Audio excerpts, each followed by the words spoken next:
Chris, I want to talk about junk mail and shitty phone calls.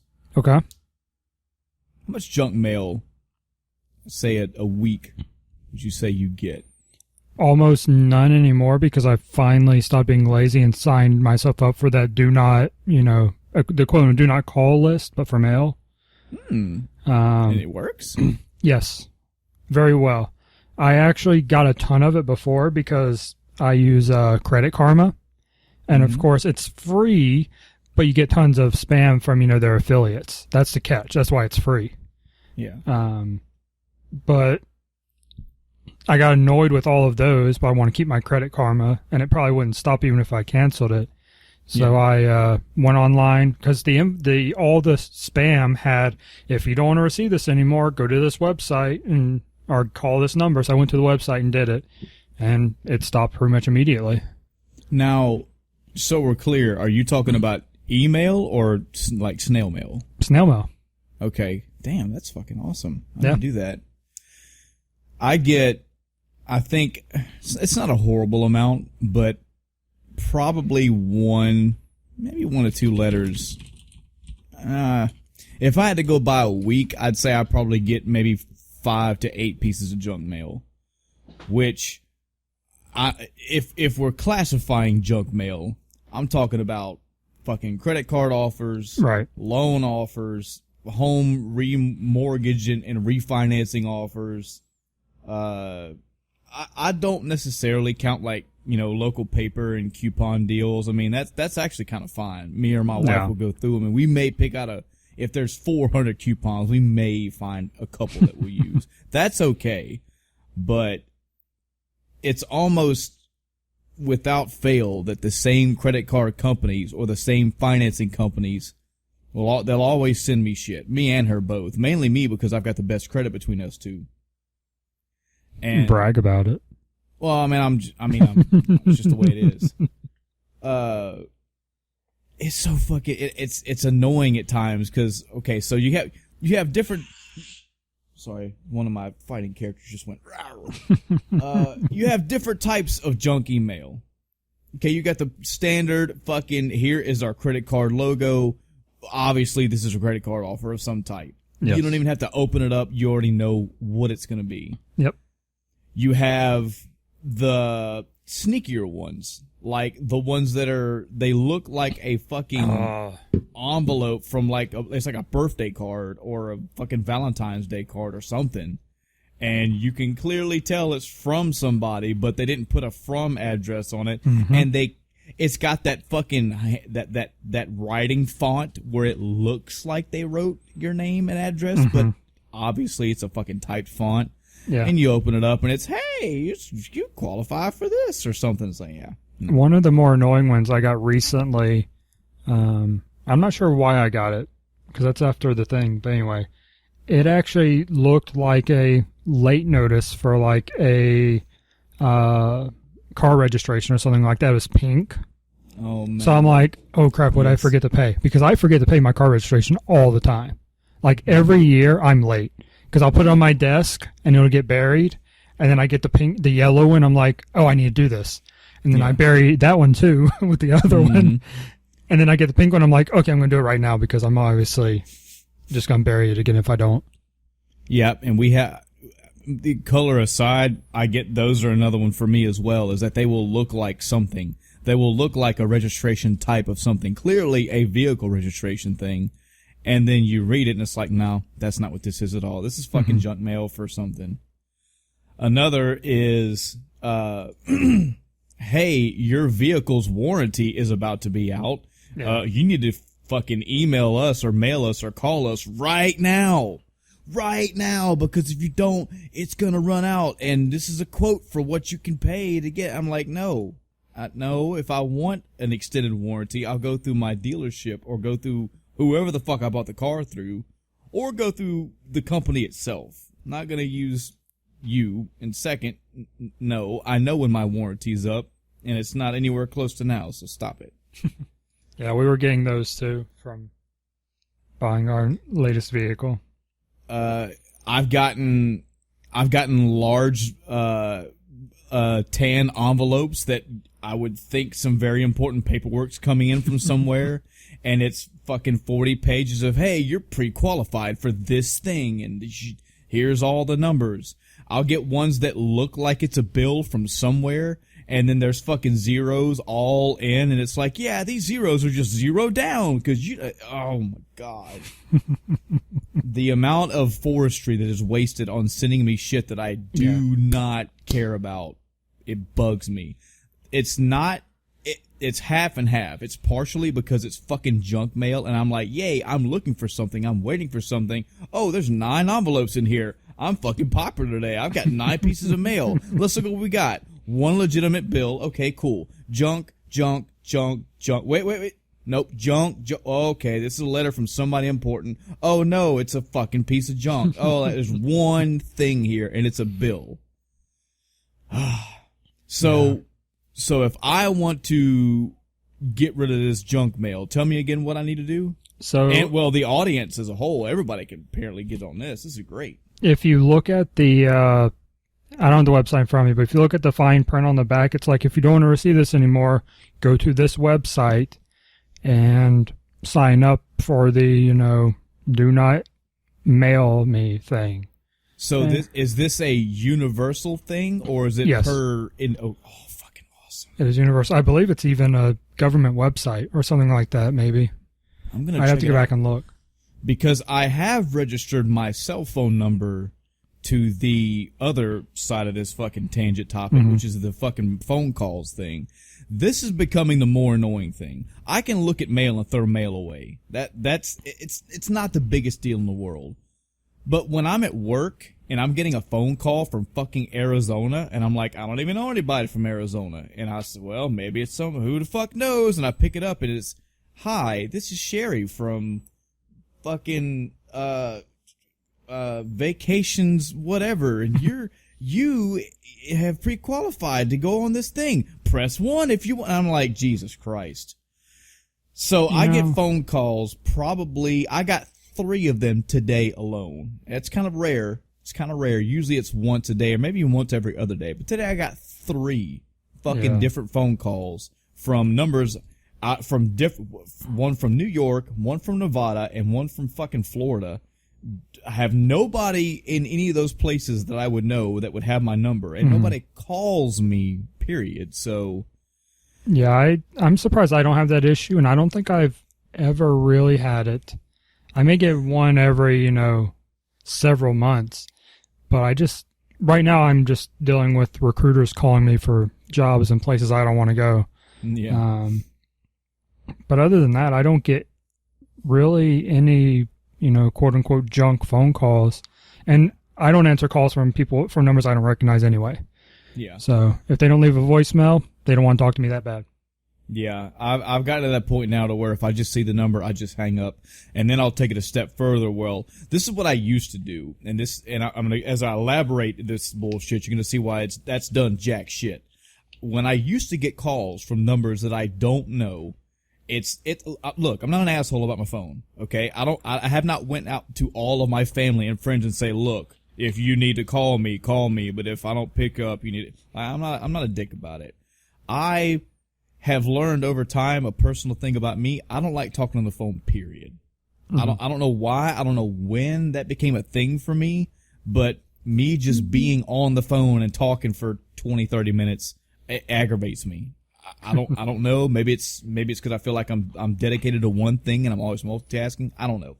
In any event, people don't call me. My family, like my mom may call me, and I have maybe some distant family that may call me. Yeah, if my mom calls me, it's a 4-hour charade. But I love you, Mom. I have some family that may call me.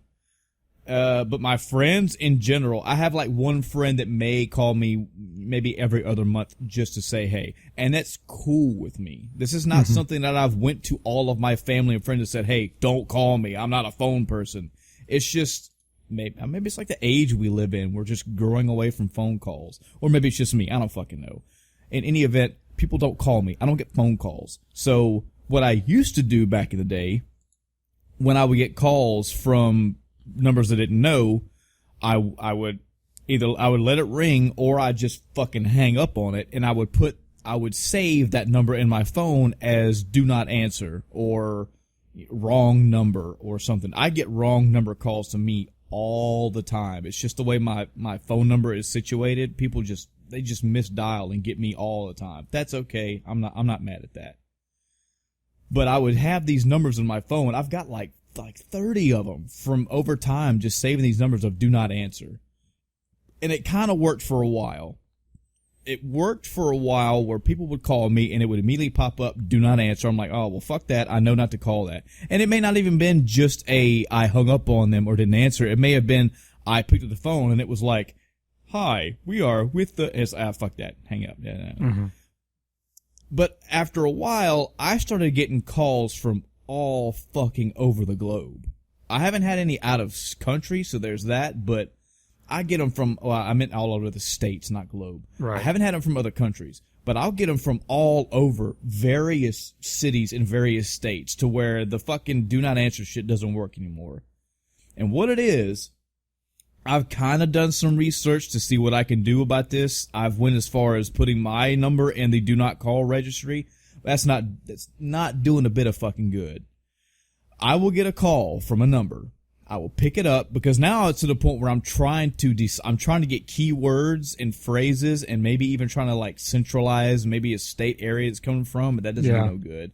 I've gotten names and I've gotten sort of pseudo company names or pseudo like offers. For example, I'll get a call from this blatant recording that they'll be like, "Hi, this is Sherry from whatever resorts. How are you doing today?" Great to hear that. Like, I know, like you can tell, because there's half the time I just won't say shit and they'll keep going. And I'll be like, "Hey, I know you're recording. I know, hello." And they keep going and I hang up. But, so I'll get a call from this number and it's the same shit. It's some resort. You've been pre-selected or the killer is, "Hey, you stayed at one of our resorts lately." Motherfucker, I don't know if you know me, bill collector or offer person, but I don't stay at resorts. I don't have fucking money like that. And if I would, I wouldn't spend it like that. But anyway, I know it's bullshit. So I started collecting these numbers and doing research online, and what I found online was that, yeah, basically it's just a fucking phone scam, and nobody's been able to figure out really what to do aside from put your number in a do not call list. That doesn't work. Now what I've been doing is when I get these calls, I'll try to call them back. However, you can't do that either, because apparently in those calls, they will tell you, press 1 if you're interested. If you press 1, you're like apparently flagged on their thing to like, "Hey, call this fucker all the time." So I've never done that one. I've stayed away from that one. If you sometimes if you call a number back, that puts you on another list to where like, "Hey, we got to call this person all the time." What's been happening to me is I'll call somebody and be like, "Hey, I just got a call from this number," and it'd be like, "Yeah, my name's fucking Stephen Greggs. I'm at work right now. Who is this? How did you get my number?" "Man, I got your number because this number called me and I answered and it was a voice recording, and this is what I've got almost every time. Man, you're like the 5th person to call me with this shit. Like nobody, I haven't called anybody. I'm not a woman. I'm not a recording, and I haven't called, but you're the 5th person to call me and say they got a call from this number with a recording." What I've found out is apparently this is the new fucking age of phone hacking and fucking junk calls, as you put it. There are companies out there, fucking legit or not. I'd love to find out if they were legit, but they are basically hijacking people's phone numbers. Some right. fucking Spoofing. how. Yeah, exactly. They'll fucking call you from somebody else's legit fucking phone number. It has nothing to do with them, but it basically makes them call like 500 people and then drops the number. So that legit person gets the call and they're like, "I don't fucking know." Yeah. My wife actually told me today that she got a call from the same number 2 days in a row with this, like, "Hey, somebody called my number. I don't know who this is." So maybe even her number's got this shit happening to her, but this is prevalent. Like, I'm getting calls from either they call, they hang straight up, they call and it's a fucking recording, or they call with a different recording. I get these probably 1 to 2 calls every day, if not every other day. It's so fucking annoying. I can't do anything about it. If I block numbers, they just get a call from another number. Mm-hmm. If I put in my phone, don't answer, I just get a call from another number. It's a different city and state almost every single time. Even when it's local, it still happens. Yeah, I actually got a text probably a couple months ago now, maybe even like 4 months. And it was like, who is this? It's like, you first, buddy. Because I didn't recognize anything about the number. Yeah. And they're like, you just tried to call me. I was like, certainly did not. Yeah. And they're like, oh. Like, yep. Yeah. And that was it. That's crazy too. Like that's something else that kind of blows my mind. I can really understand dialing the wrong number. I can get that even on a rotary phone, on any kind of, I can totally get you pressing the wrong button and getting to me. That happens. But text messaging? Like usually your contacts are saved in your phone to some degree, unless, I mean, are you always putting in? This was a case of the spoofing. Oh, yeah. Instead of them, calling me saying you called me, they'd send me a text going, who is this? Trying to figure out who's calling them. I've had legit people mistext me. It's only happened like twice in my entire life. But still, I'm like, they'll text me and they just carry on like they just picked up in the middle of a conversation. And I'm like, hello? And they're like, yeah, you got the fucking bag of apples for me? I'm like, bag of apples? Who the fuck are you? Oh, I texted the wrong person. And I'm thinking, how did you do that? If I text Chris, I don't fucking dial Chris's number. I just go to my phone and or go to him in my text and just re-text him again. Yeah. If I haven't texted him before, I just go find his name and it's crazy. Chris, can you think in your mind? I think all the time. You can. Damn it, you got it there. I want you to reach back in the far recesses of your 16-year-old, because you're so young, of your young, sweet baby boy brain, and think of the funniest or most awkward or most interesting wrong number call you ever had. I don't think I have any. Damn. I don't think I've never. I'd love to hear you tell me you've never got a wrong number. I've had wrong numbers, but not anything like that. So I had one a couple days ago. It wasn't the most prominent, but it just popped in my mind because I brought this fucking topic up. A lady called me asking for So I get a call. It was a local number. I picked up the phone and she said, "Hey, come get these groceries at the car for Daddy sees you." I was like, what? You come get these groceries. And I was like, I think you have the wrong, I think she had me on speakerphone because there was another girl that was like, "Oh, you got the wrong number." And she was like, "Oh, I'm so sorry." I was like, "That's okay." And her fucking friend or whatever was laughing her ass off about it. And that was kind of funny. I did get a call, one time from a lady, and it was, I don't remember the actual name, but she was calling me a female name. So I picked up the phone and I was like, "Hello?" She goes, "Janice." I was like, what? She goes, "Janice, are you there? Can you hear me?" And I'm like, "I can hear you, ma'am. Can you hear me? This is not Janice." "Janice, listen, wait, what did you say?" I said, "Ma'am, I think you must have the wrong number. Is this blah, blah, blah, blah, blah?" "No, ma'am." "Is Janice there?" "No." There is no Janice at this number. Yeah, Oh, I got the wrong number. Click. Yeah, I've had calls like that where it's like, "Hey, so-and-so." I'm like, I don't know who that is. Yeah. "Are they there?" I just said, I don't know who that is. Chris, you're an asshole. You know that? Did I ever tell you about the deaf person that called me? Oh, Jesus, no, but I want to know.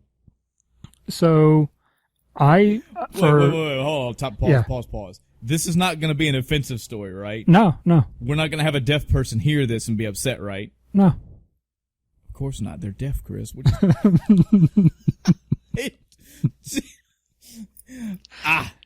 Anyway. Okay, go ahead. So, I got a missed call from this number like 3 days in a row. This has been 6 months plus now. And finally I was like, and they even left a voicemail once, but I couldn't quite understand what they were saying. So I was like, all right, next time they call, I'll answer just to figure out what's going on, because it sounded like it was a wrong number. Yeah. Like, all right, I'll just deal with this. So I answer, and they're like, please hold on. You have a call from so-and-so. I'm like, okay. I just sat there and waited for them to connect the call. And this person comes on the line and goes, hello. I can't remember what the name was, but they're like, this is so-and-so. I'm like, I have no idea who this is.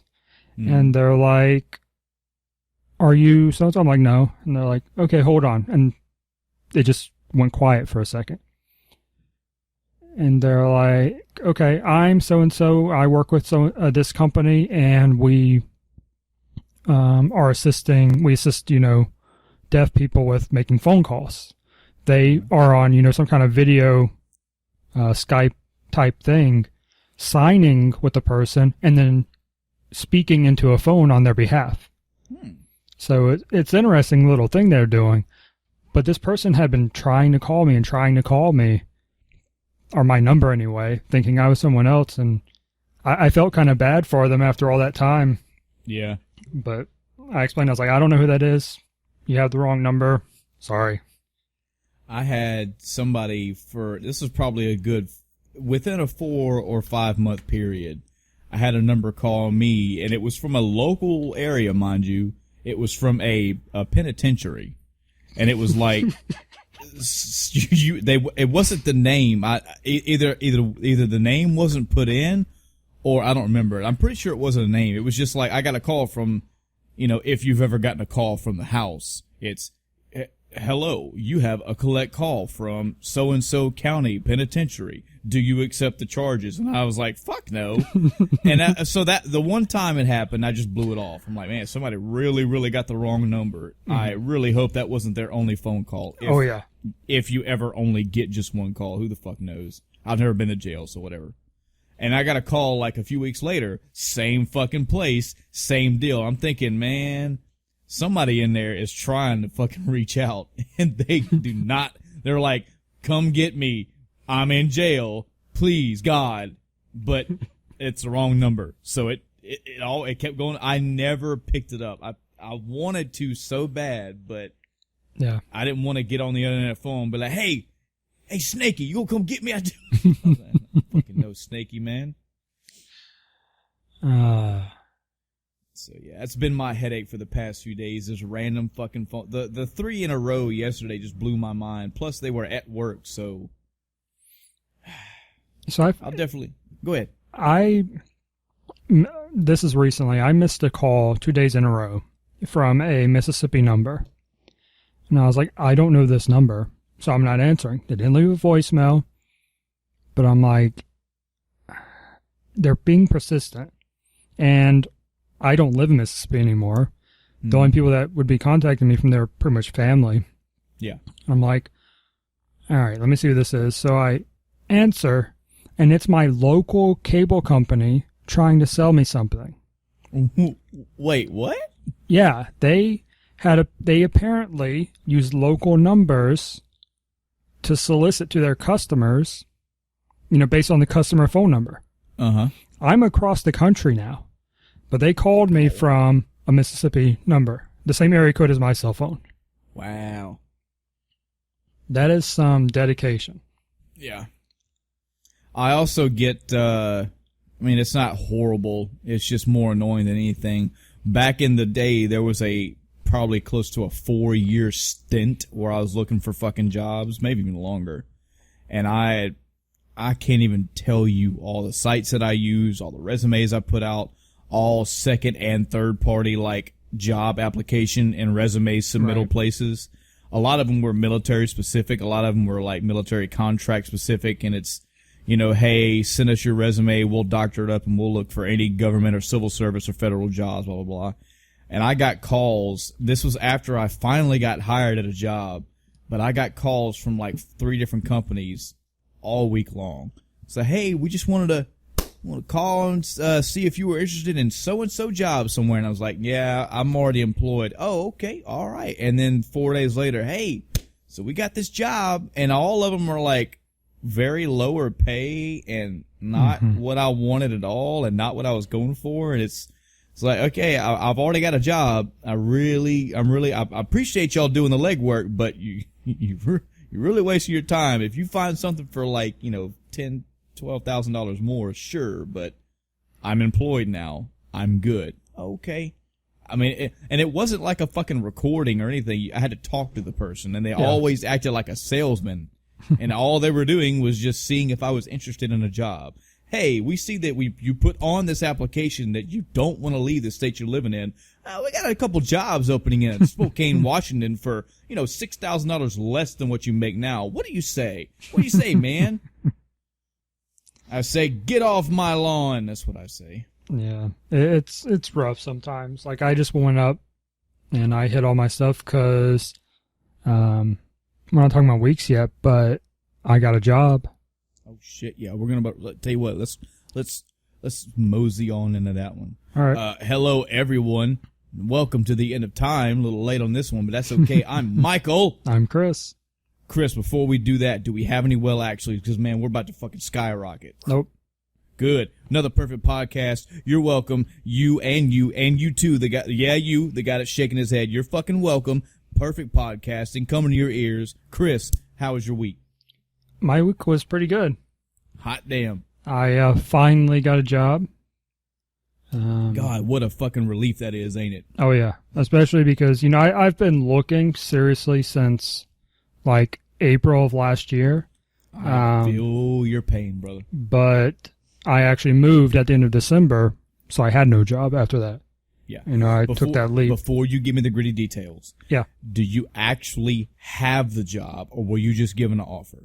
I got the offer accepted, and I start on the 5th. Fuck yes. Okay, please, carry on. Yeah, so, and it's a remote job, and they offered me way more than I asked for. Oh, hell yeah. Like, way more. Wow. So, yeah, I immediately accepted, and I've been at the airports yesterday and today doing paperwork for that job while I was on my way to interview for another one. So, and hey man, you got to do that. Yeah, this other one is looks like they're going to give me an offer too. I'm just not sure where they are salary wise. Yeah. I kind of want to do them both, but because they're both remote positions. Yeah. But I'm not sure if I'll be able to do that. But we'll see. I'll tell you right now, man. I'm sure me and you could have a fucking tangent episode about fucking job hunting and like employment in general. Yeah. Like I don't ever want to put it out that like we're just fucking no good people and we can't get jobs. We both have careers. We both have resumes. We both have knowledge and skill. My biggest hang up was I never wanted to move. Yeah. I maybe I could have been talked into moving at the last place that I lived at. And look, I'm not stupid. I know that you can always sell your house. You can always uproot. But when I joined the military from the get-go, the reason why I didn't go full-time active duty is because I don't want to be fucking trotting all over the globe every 2 to 4 years. I don't mind. I'm a big boy. I can pull my pants up and fucking do whatever the fuck I need to do. I can be uncomfortable my entire life. That's not exactly fair to my spouse. Right. And it's also not fair to my children that I'm going to have one day. So I chose to root myself somewhere. But now that I live where I live now and like fucking own a house and have got shit set in place, yeah, I could sell the house and could uproot. And yes, if the money is that important, you should. Money is not that important. If my bills are paid and I have a sizable amount of money in our pockets afterward to, I don't know, do whatever the fuck we want to do, I'm fine. I think me and you had this discussion before. For me, like, I'm not trying to be stupid fucking rich. Yeah. It'd be nice. It'd be nice to have a lot of money, but I work to live. I don't live to work. Right. I'm not trying to always go, oh, well, if I move 2 states over, I'll have a job that's, 3 miles commuting closer to the house I could have, and it's like $400 extra a month. Oh, I'm not that fucking hardcore about a job. I want a good paying job. I want to work, earn my money, and go the fuck home. Mm-hmm. But Jesus Christ, the fact of you saying you're not moving, it kills your fucking job opportunity, depending on where you live. Yeah. And down there is pretty bad. Oh, man. I moved. Go ahead. I moved to Virginia because I was unemployed down there for 2 months. Mm. And I got a call the same day from both Tennessee and Virginia. The Tennessee one didn't pan out, but Virginia, they're like, hey, yeah, we want you. So I moved to Virginia because I needed a job. Mm-hmm. I talked before about my budgeting skills. I'm pretty good at managing money as far as that goes. And at that point, when I moved to Virginia, when I got there, before I got my first paycheck, I had budgeted down to where I had exactly 6 cents in my bank account. Jesus. Before my first paycheck. I had broken everything out. I was at the grocery store calculating tax as we're putting stuff in the buggy, so I know exactly how much, we had to play with. My wife's going to be listening to this episode, and she's going to be nodding her head. Yep, that's Michael. That's him fucking with a calculator at the grocery store going, nope. No, I can't have that candy. Yeah, right, like I'm going to fucking turn down my candy. Yeah. But anyway, yeah. But yeah, it was rough, so I had to make the move. I couldn't, manage that long without. Yeah. Yeah, I was in the fucking job hunting game. I got I went to the little bitty old teeny tiny, doesn't mean shit in the real world, community college, and I got my fucking community college science degree in electronics technology and went job hunting and went, oh fuck. Because this job market in the area that I live in is absolutely dick. And everybody's like, man, you should just fucking go to Houston. Like, our cousin said I should come to Houston because there's fucking all kind of jobs around there. Yeah. I said, man, I just don't want to move. And then everybody around me was like, all right, man, okay, you say you don't want to move, you're going to learn. And fucking 4 years of it, yeah, I learned, man. There's why other avenues. Go ahead. That's why I'm glad there are, a lot of more remote things becoming available. Mm-hmm. I've wanted one for a while just so I could move up here and not have to worry about where my job was, Yeah.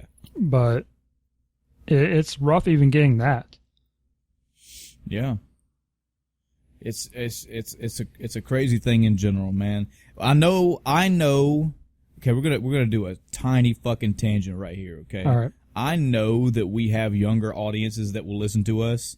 I know that we don't always cater to fucking 26-year-old dudes that play video games. I'm sure there's 17, 18. If you're a 14-year-old kid listening to us, don't tell your mom and dad, please. Because we talk pretty bad on here, but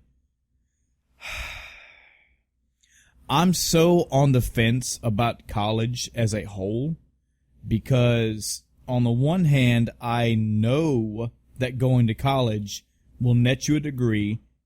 It is about how much time and effort you legitimately put in. If you really, actually, genuinely, legitimately put the time and the work in, you can get a fucking degree and you can have a high GPA that will kind of look pretty good on the degree. And that will at least get your foot in the door to hopefully get a job. On the turn side of that, I didn't even think it was here. I thought it was like upstate, like upper states of the United States. No, it's fucking everywhere. I know so many fucking people who have a degree and are now buried under a mountain of debt. And when they got the debt, they were like, I don't care. It's okay because when I get a job, I'll have this paid off. Mm-hmm. Number one, they don't have a fucking job. They don't have a job. And two, when they do finally get a job, it's like, oh, I've got X amount, thousands, hundreds of thousands of dollars of debt. Given my budget, given the way that I can pay it off, I will have my college debt paid off in 17 years. Holy shit. There are people that can pay a fucking house off in 17 years. Yeah. I agree, and I think here's my perspective on the whole college thing. It is important for certain fields, and that's it. Yeah. If you don't work in a certain field, i.e. legal, business, medical, finance, medical, Mm-hmm. And that's really it. If you don't work in one of those, you probably don't need it. It's probably going to do you zero good. The best it will do in a lot of cases is get you an internship, which means you're not going to get paid. Precisely. And you still might not make anything worth anything. You could probably get that same job just from having a little bit of personal, some certificates or something, some little training or something just to say, yeah, I know what it is. Yeah. Like I work on, with an application called SharePoint. It's a Microsoft product. It's a web collaboration platform. It's just a website that lets you, share files and store lists and all this stuff, spreadsheet type stuff, whatever you want to do with it, and lots of other things. Yeah.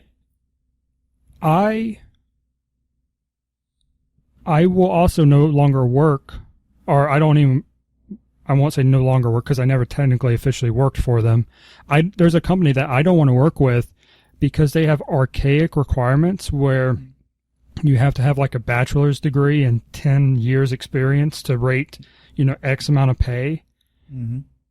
I'd been doing, and it was, so our contract rolled over, the company comes in and says, hey, if you want to stay, this is what we're offering you. I'm not going to take like a 27% pay cut. Sorry. Right. I've worked in this job at that point for 4 years at this place doing my job. That's a long time. I want to pause you real quick and put emphasis on that. It really fucking pisses me off that people look down on people like, oh, you haven't had, 8 years of experience? What do you know? Motherfucker, 4 years.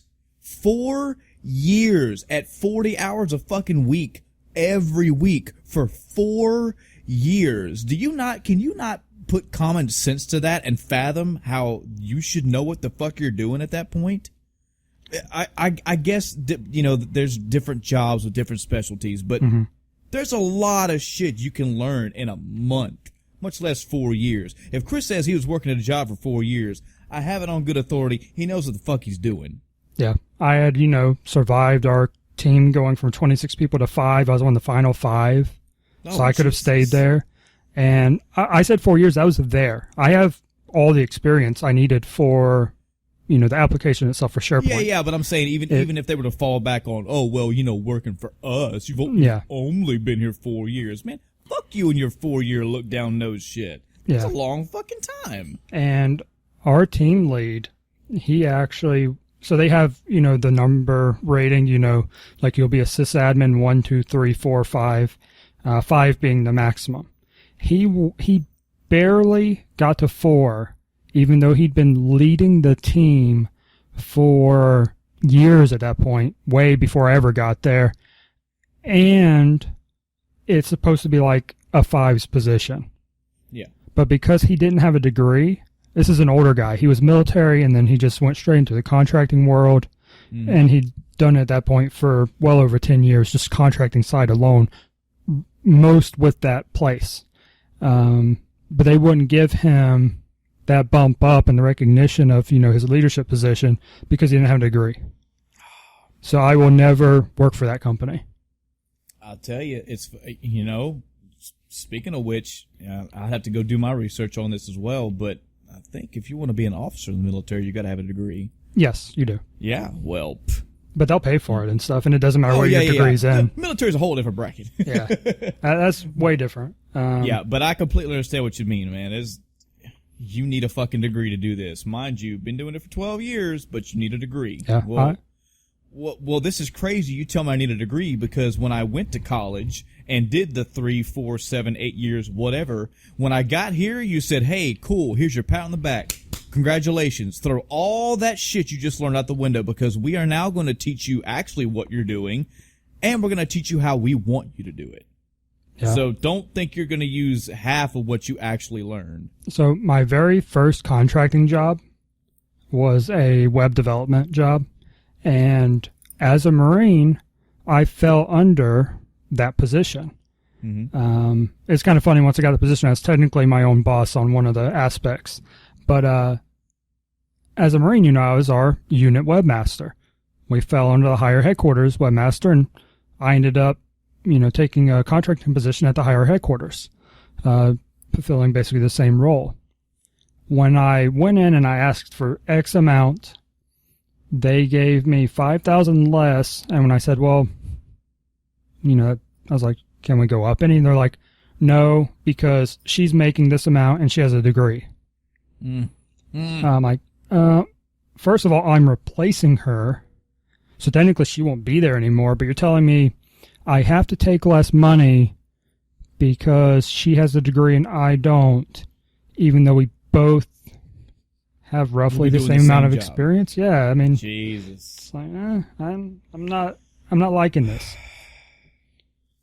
I tell you, Chris, like, and for the audience as a whole, I feel strongly about a lot of these topics, and I have no problem with doing a tangent episode on this whole entire topic. We may do it in the future, just because I want you to move on, and I want to get you to better parts about your week and my week. I will pass my bit of knowledge, and then ask Chris what he would put in. This is my little teeny tiny bit of uneducated, dumbass, 36-year-old job knowledge for you. If you are in high school, or you are planning to go to college, or in general you want to know what should I do to go out in the world and make money, my suggestion: the first thing you need to do is figure out what you want to do. Do not get sucked into the idea of going to college, even when they tell you go to college if you don't know what you want to major in. You can knock your basics out. Sure you can. You can knock your fucking basics out anytime. And maybe if you're fresh out of high school, you'll be quick enough you won't have to do the pre-basics. Yeah, I guess there's some weight to it. But what you need to do is figure out what the fuck you want to do. Yeah. That needs to be your fucking priority. Do you want to be a nurse? Do you want to be a construction worker? Do you want to be a welder? Do you want to be an engineer? Do you want to be a computer software designer? Do you want to be a video game designer? Do you want to be a fucking music producer?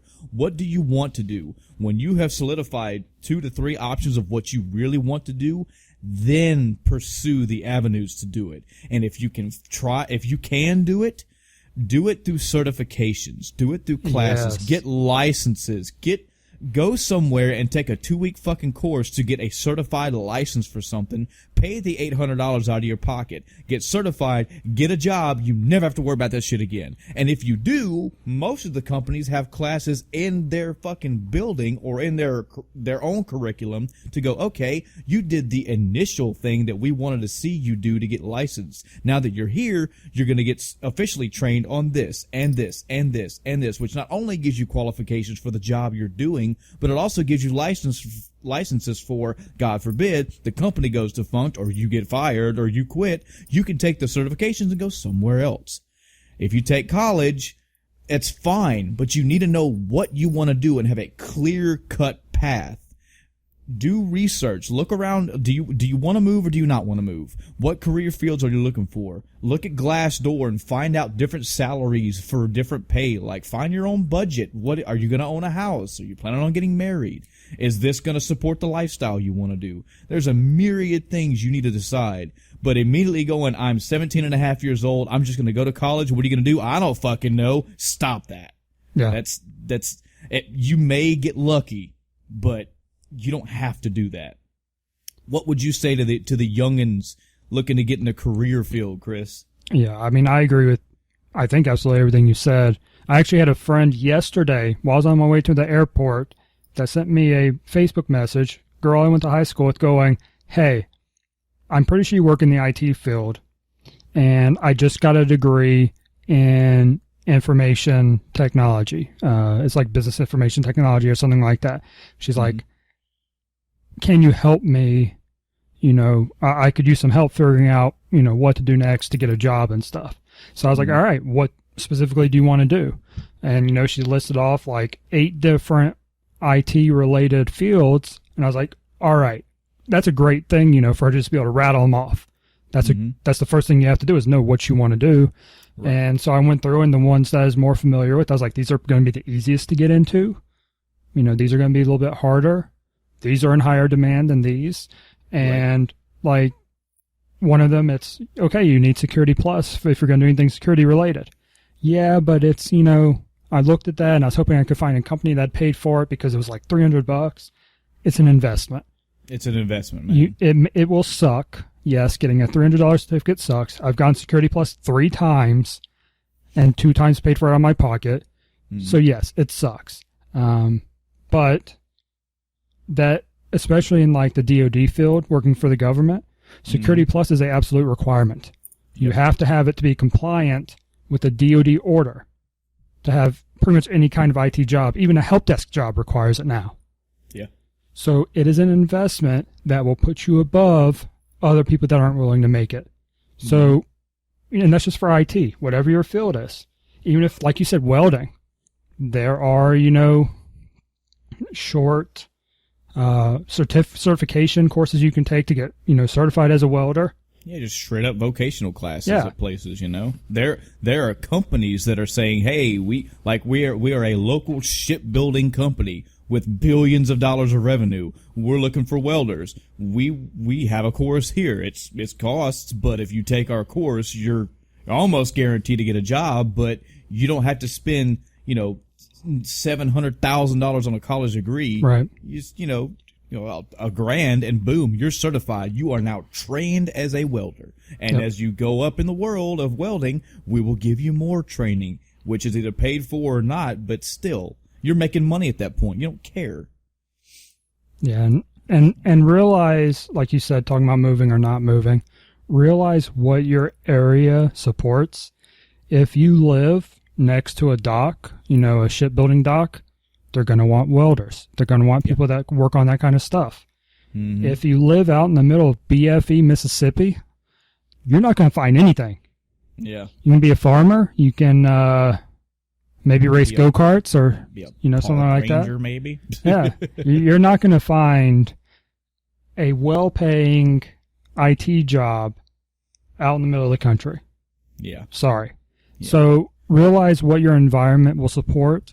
And if that doesn't support what you want to do, be prepared to make a sacrifice and move. May not be far, maybe 2 hours away. In the grand scheme of things, that's nothing. We've said this before about our podcast. This is a video game podcast, but we are people. We are humans. We are not. I feel like I have to stress this. Chris, I keep wanting to make a commercial for the podcast, maybe like a YouTube video or a Facebook video, and I keep thinking I have to put in there with big fucking waving hands. We do not make money off of this podcast. It's just, as we just said, Chris just got a new job and I have a job. Okay, so we have some knowledge of the real world. If you ever want to email us about anything in the real world, you have questions about things, we have somewhat knowledge we can help. Especially if it comes to jobs and career shit. If you have any questions on this topic, please email us. Well, you'll at the end of timecast@gmail.com. Chris, congratulations on your job. Thanks. I'm fucking happy for you. I know what that means. I know that elation. That fucking I am ready to do 20 backflips to celebrate. I'm happy for you, man. I'm glad that fucking weight is off of your shoulders. You talk about the weight, and it's been such a struggle trying to find something that, even though I've signed the offer letter, they've, accepted it. I've started filling out paperwork. You're still antsy, huh? Yeah, I'm still waiting for them to go, oh, we decided to go with someone else. Oh, yeah. It's like your start date's on the 5th, but yeah. You remember me putting on Facebook countless times, hey, get a fucking email. Hey, thanks for your interest in the job. Unfortunately, hey, thanks. We reviewed your resume. However, I got rejected so many times where I can't put a fucking number on how many applications, resumes. That's how fucking bad it was for me. I had a solid fucking resume with experience, with precision shit to put applications down for. And it'd be like, sorry, I wanted to call every one of them and go, hey, I'm cool that you didn't hire me. That's fine. Can you tell me why? Because it's almost getting to the point where I think there's like a fucking criminal record out there for me. I'm putting like 4 applications out every other day, and everyone are coming back, no, not even remotely interested. So when I finally got one, it was like, hey, yeah, we got set up for an interview. I kind of wanted to fuck them. I was like, yeah, I just want to fuck you now, thank you. But yeah, I know that feeling, man. I'm really happy for you. But I know I know that wasn't all that was in your week. No, that was most of it because of getting that. I think it was on like Tuesday I got it. So I've been doing paperwork ever since then and most of my free time whenever they send me something. But yeah, I did, and to start off with the media side of things, yesterday on my flight I started and finished at the hotel room, The Martian. Oh. Have you seen that movie? Yes, I have. Okay.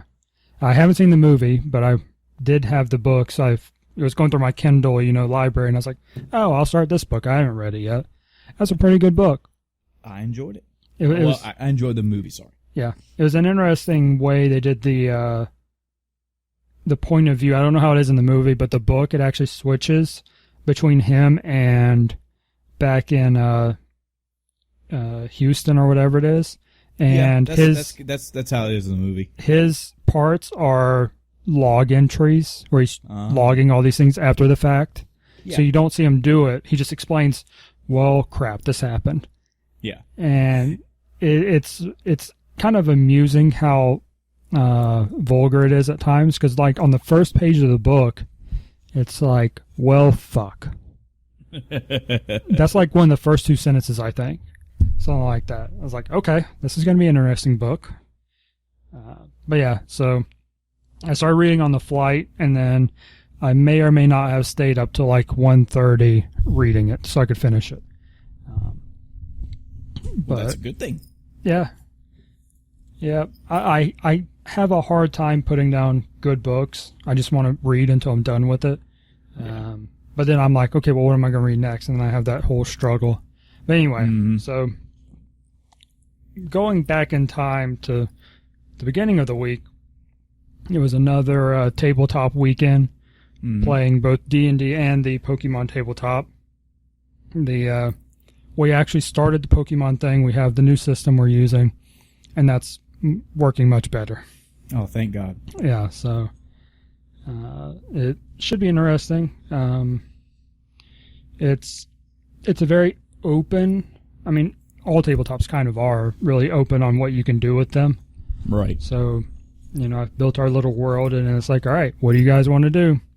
So, I don't really have a whole lot planned for it right now, but aside from I built the world out, I'm just kind of going to let it naturally evolve, based around what they want to do.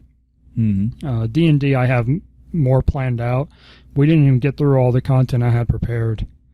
Listen to you, the game developer. They didn't get through all my content.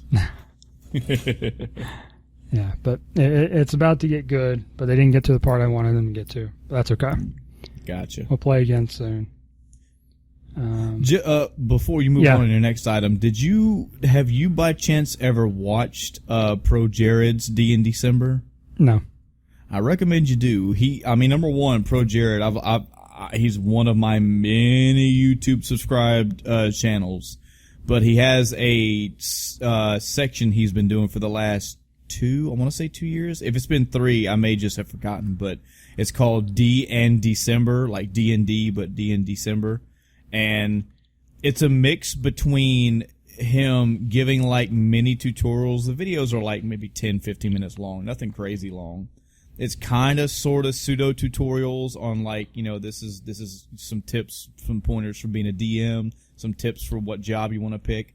And a lot of them are stories, like funny stories of him, being a DM or just playing D&D with friends, and like, here's this story of this guy that maxed out his strength and something he did. It's very interesting. I've wanted to get into. What was that? What was the one that you said was it Machinima?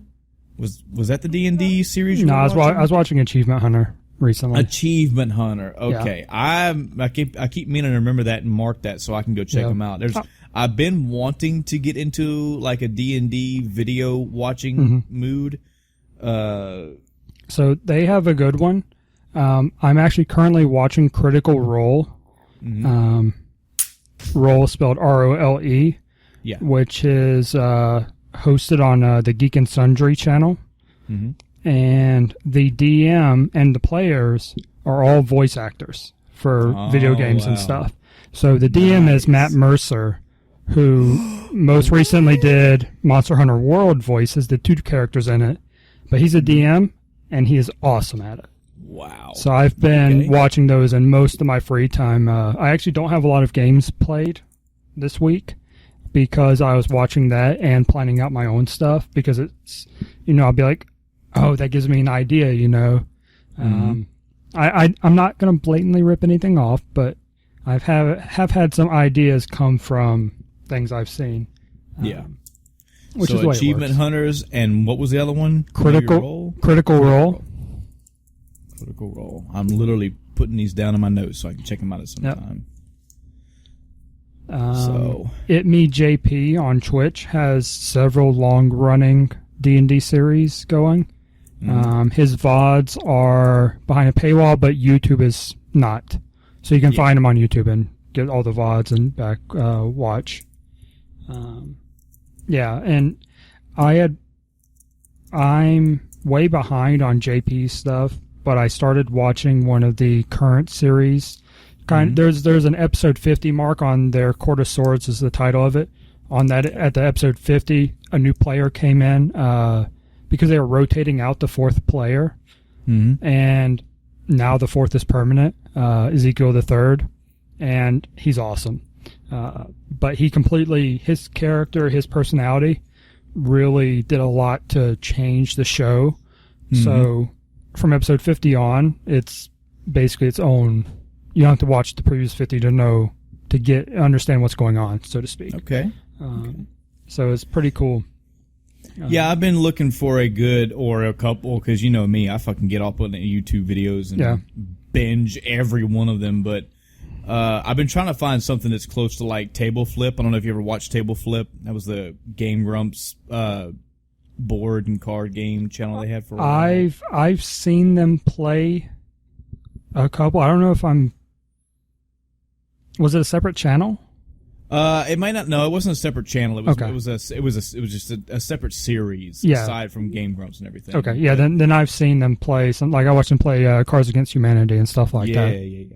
I could just shout them out if you don't know who Game Grumps are. Wow, because they're pretty up there in the YouTube spectrum. But they had a side like tangent type show called Table Flip, where they would play different board / card games. Episodes are usually about an hour or so long, maybe, but they would completely go over the rules at the beginning, and it was just them just goofing off and playing the game. It was where I first saw and picked up One Night Ultimate Werewolf. That's the main game. I think they played that game 2 or 3 times on that show. And oh man, I fucking love that game. But I've been trying to find a D&D style YouTube channel that has, it's fucking multiple cameras on the table. It's them actually.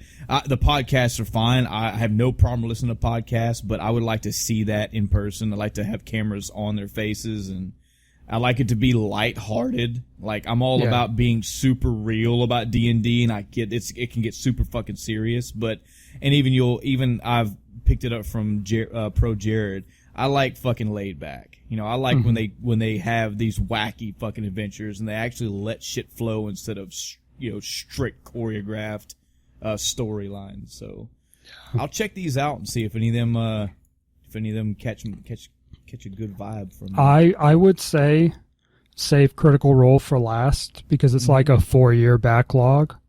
So if you like Critical Role, you're not going to watch the others. Right. Take a look at the others first, get through those, and then watch Critical Role. So, Chris, for you, we got new job. Yep. We got Pokemon tabletop game, D&D tabletop. Yep. What else? So, I want to have a little chat. Oh, shit. About Secret of Mana. Oh, okay. I'm interested. I haven't played it yet, so no spoilers. But you played the old one. Oh, yeah. So, I never did. At least I never beat it if I did. I vaguely remember like loading it up on an emulator, but I don't remember anything beyond that. But this has been one of the most frustrating experiences I've had in an old school RPG. Holy Jesus, really? I mentioned last time that the AI is stupid. Yeah. I can deal with that. You know, I can go grind out a couple levels to in weaker areas so they don't die in, 2 hits because they're so under leveled, and get them up fairly, I think on my save file they're now a level or 2 below me, which is pretty good considering they were constantly dead early on. Yeah. But yeah. I'm getting into areas where I zone in and they immediately die and I'm almost dead immediately upon zoning in the screen. Wow. And Jesus. reviving in that game is not cheap. Mm-hmm. If you don't have an inn nearby, you're screwed. And I actually turned the game off. This is Wednesday. I turned the game off completely because I was going through a dungeon and I'm struggling. It's rough. I had revives going in, used them all. I was running low on health items.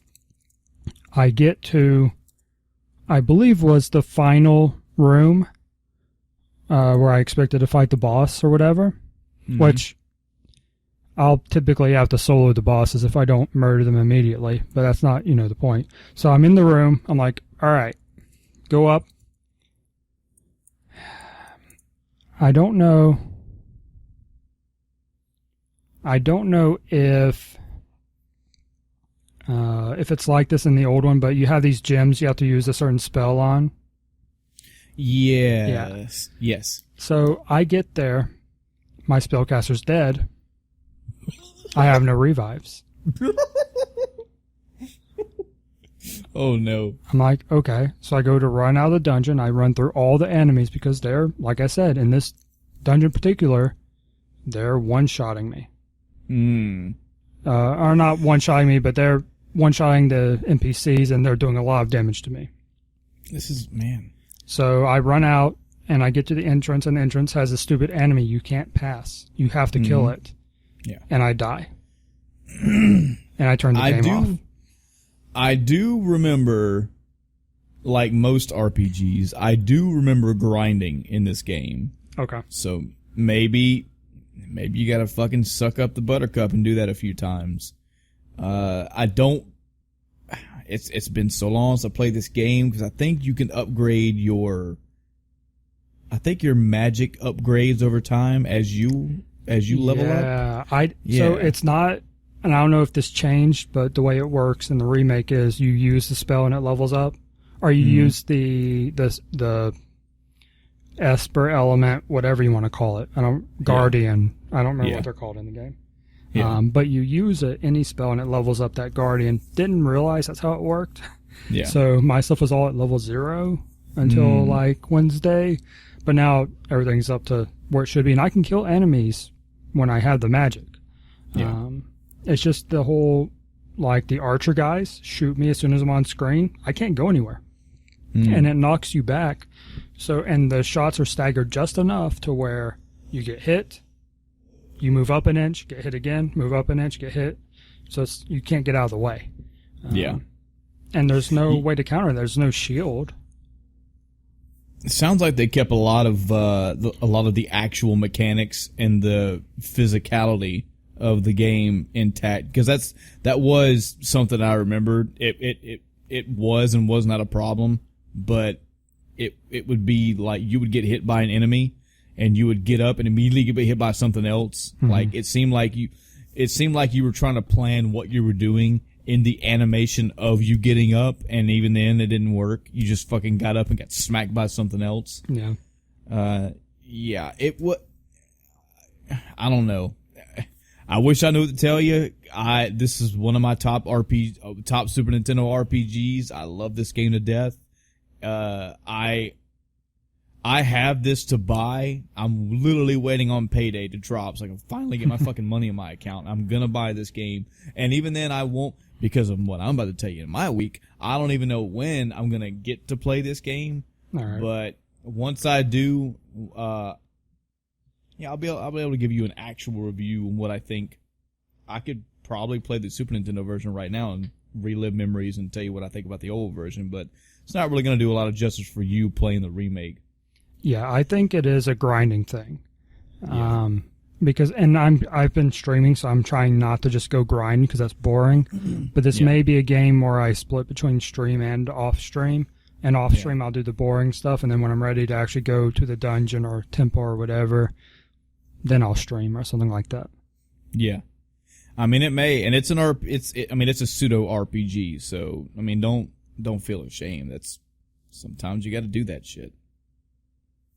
Yeah, so very frustrating, and that's actually I think the only video game not phone related, and those are boring. I'm not even going to talk about them. That I played this week. Keep that filth away from our podcast, Emma. Anything else? Nope. All right. Well then, time to roll into my week. This is going to be a very, very well. I don't think. Okay, so the week before last, I've already seen Black Panther, and I've already talked about that for a minute. And you haven't seen it yet, correct? Right. Right. So I won't be able to go balls to the wall on that till you actually do. And even so, that was a week ago, 2 weeks ago. So that's in the past. The one random movie that I have watched, I'm actually watching it right now. I was an hour into it when you messaged me and said, "Hey, I'm ready to go." It's a game called It's a movie called The Ritual. I want to say it's a Netflix original movie, and it's right up my alley. Fucking 4 guys getting lost in the woods, and it's kind of a Blair Witch scenario, but way more intense. I'm really, really fucking digging this movie because in a time cast statement from Michael, I loved the Blair Witch Project. I fucking loved that movie. And it scared the absolute dog shit out of me in the fucking daytime when I was in my own fucking house. That's how bad it was back in the day. I love that movie. I love the hand cam. I love the fact that you couldn't see the witch. I love everything about that movie. I will never shut up about that movie. This is not hand cam. This, you may get to see what's out there in the woods because they're already fucking starting to bring it toward the camp that these guys are in. But I don't know. I'll be the final judge when the movie's finished after this podcast. But so far, I'm fucking all into it. Video games. So, oh boy, where to fucking begin? I like that. So, last week, I forget what game I had just beaten, but I told you this is usually a time where I get into that turmoil, where I start playing a shit ton of games because I can't decide what I want to play. And holy shit, Chris, this entire week, that mentality did not happen at all. Because 104 hours, Chris. Okay. 104 hours, Chris. Do you know what I'm talking about? In what? Take a wild guess of what right now, I could swap the screen and check it again, but I'm at 104 hours. What video game do you think I'm playing right now that I played for 104 hours? I don't know. Not Shadow of the Colossus, huh? Couldn't I totally forgot about that. Yeah, not Shadow of the Colossus. It couldn't be Shadow of the Colossus because you could beat that game in like 20, 25 hours, and even if you do the time trials, that's maybe another 50, so it's not that. Horizon Zero Dawn, maybe it's that, because you would agree that's kind of a long game. Mm-hmm. But even then, I'd have a lot more to report than just 105 hours. There were some Steam games I was talking about. Injustice 2, no, I wouldn't have put, even though I haven't put that much time into that game. What game was I talking about playing that I could have possibly put over 100 hours into as of right now? Chris, it's not Persona 5, is it? I've fucking done it, bruh. I am finally fucking balls deep into Persona 5. Okay. Man, let me tell you, I don't know what the fuck has happened. I wish I could explain it, and I'm going to try my best because the past 2 to 3 weeks, all I've been is, Chris, I'm on the fence. Mm-hmm. Chris, it's kind of mediocre, bruh. It's not horrible, but it's not great either. I don't know. It's middle ground. Now, last episode, it was revealed that you started playing it as well, and you were giving me some insight into what your playthroughs have been like, what you've been going through. We kind of had a little bit of parlay back and forth about our experiences with it. I told you that I think one of the reasons why I wasn't even 51% into that game's favor was that I feel like there were things about it I didn't understand. Yes. Like the personas, the way that the combining, registering, releasing, all that shit, the levels involved with them, all that shit. They're trying to figure out how to actually, what all things you needed to do to get actual social stats up correctly. What things you need to do to try to get what links, what confidants should you actually be paying attention to? How to actually get there? All this shit. And I said with no hesitation that, you know what, I've put 50-something hours in this game, and there's still shit that I don't understand. This game has been constantly holding my hand, and I am such a fucking dumbass that even with this game holding my hand and guiding me along the way, I think it was a matter of there was just so much shit, I was losing focus of everything. I said I was going to go and do some homework and try to connect all the dots and make the shit actually fucking work. And I did. I watched some YouTube videos, basically just generic fucking YouTube tutorials, which I'm sure somebody's going to email us and go, man, all this shit was told to you in the game. I don't know what your problem was. My problem was I'm a dumbass. I've got no problem admitting that. But I took the time because at that point, last episode, I have already put 50 hours into a game. Right. In my day, you just beat an RPG. Yes. In my day, you've beaten 3 games in 50 hours, okay? If I'm 50 hours into a game that touts, quote unquote, oh, you can get more than 100 hours out of this game, and I don't understand things, there's a problem. And I'll wholeheartedly admit the problem was on me. So I did my homework, and I watched some videos, and I put some more pieces together. I figured out how actual combinations work. I figured out how confidant levels actually increase whenever you're doing the combinations. I figured out how there's actually specific choices that you should try to pick that will actually boost your confidant levels up faster if you're selecting them during your hangout times. Right. I got a reminder of all the different ways that you can boost your social stats and how important that is, and so on and so on and so on. I do not believe I am still a subject matter expert in Persona 5, but I now have a much, much larger grasp of what's going on. And the fucking beauty of that is, Chris, now that I understand what's going on, this game's fucking great.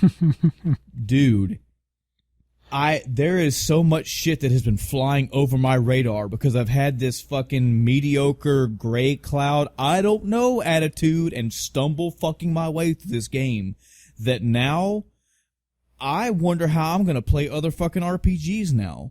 There are so many good things about this game.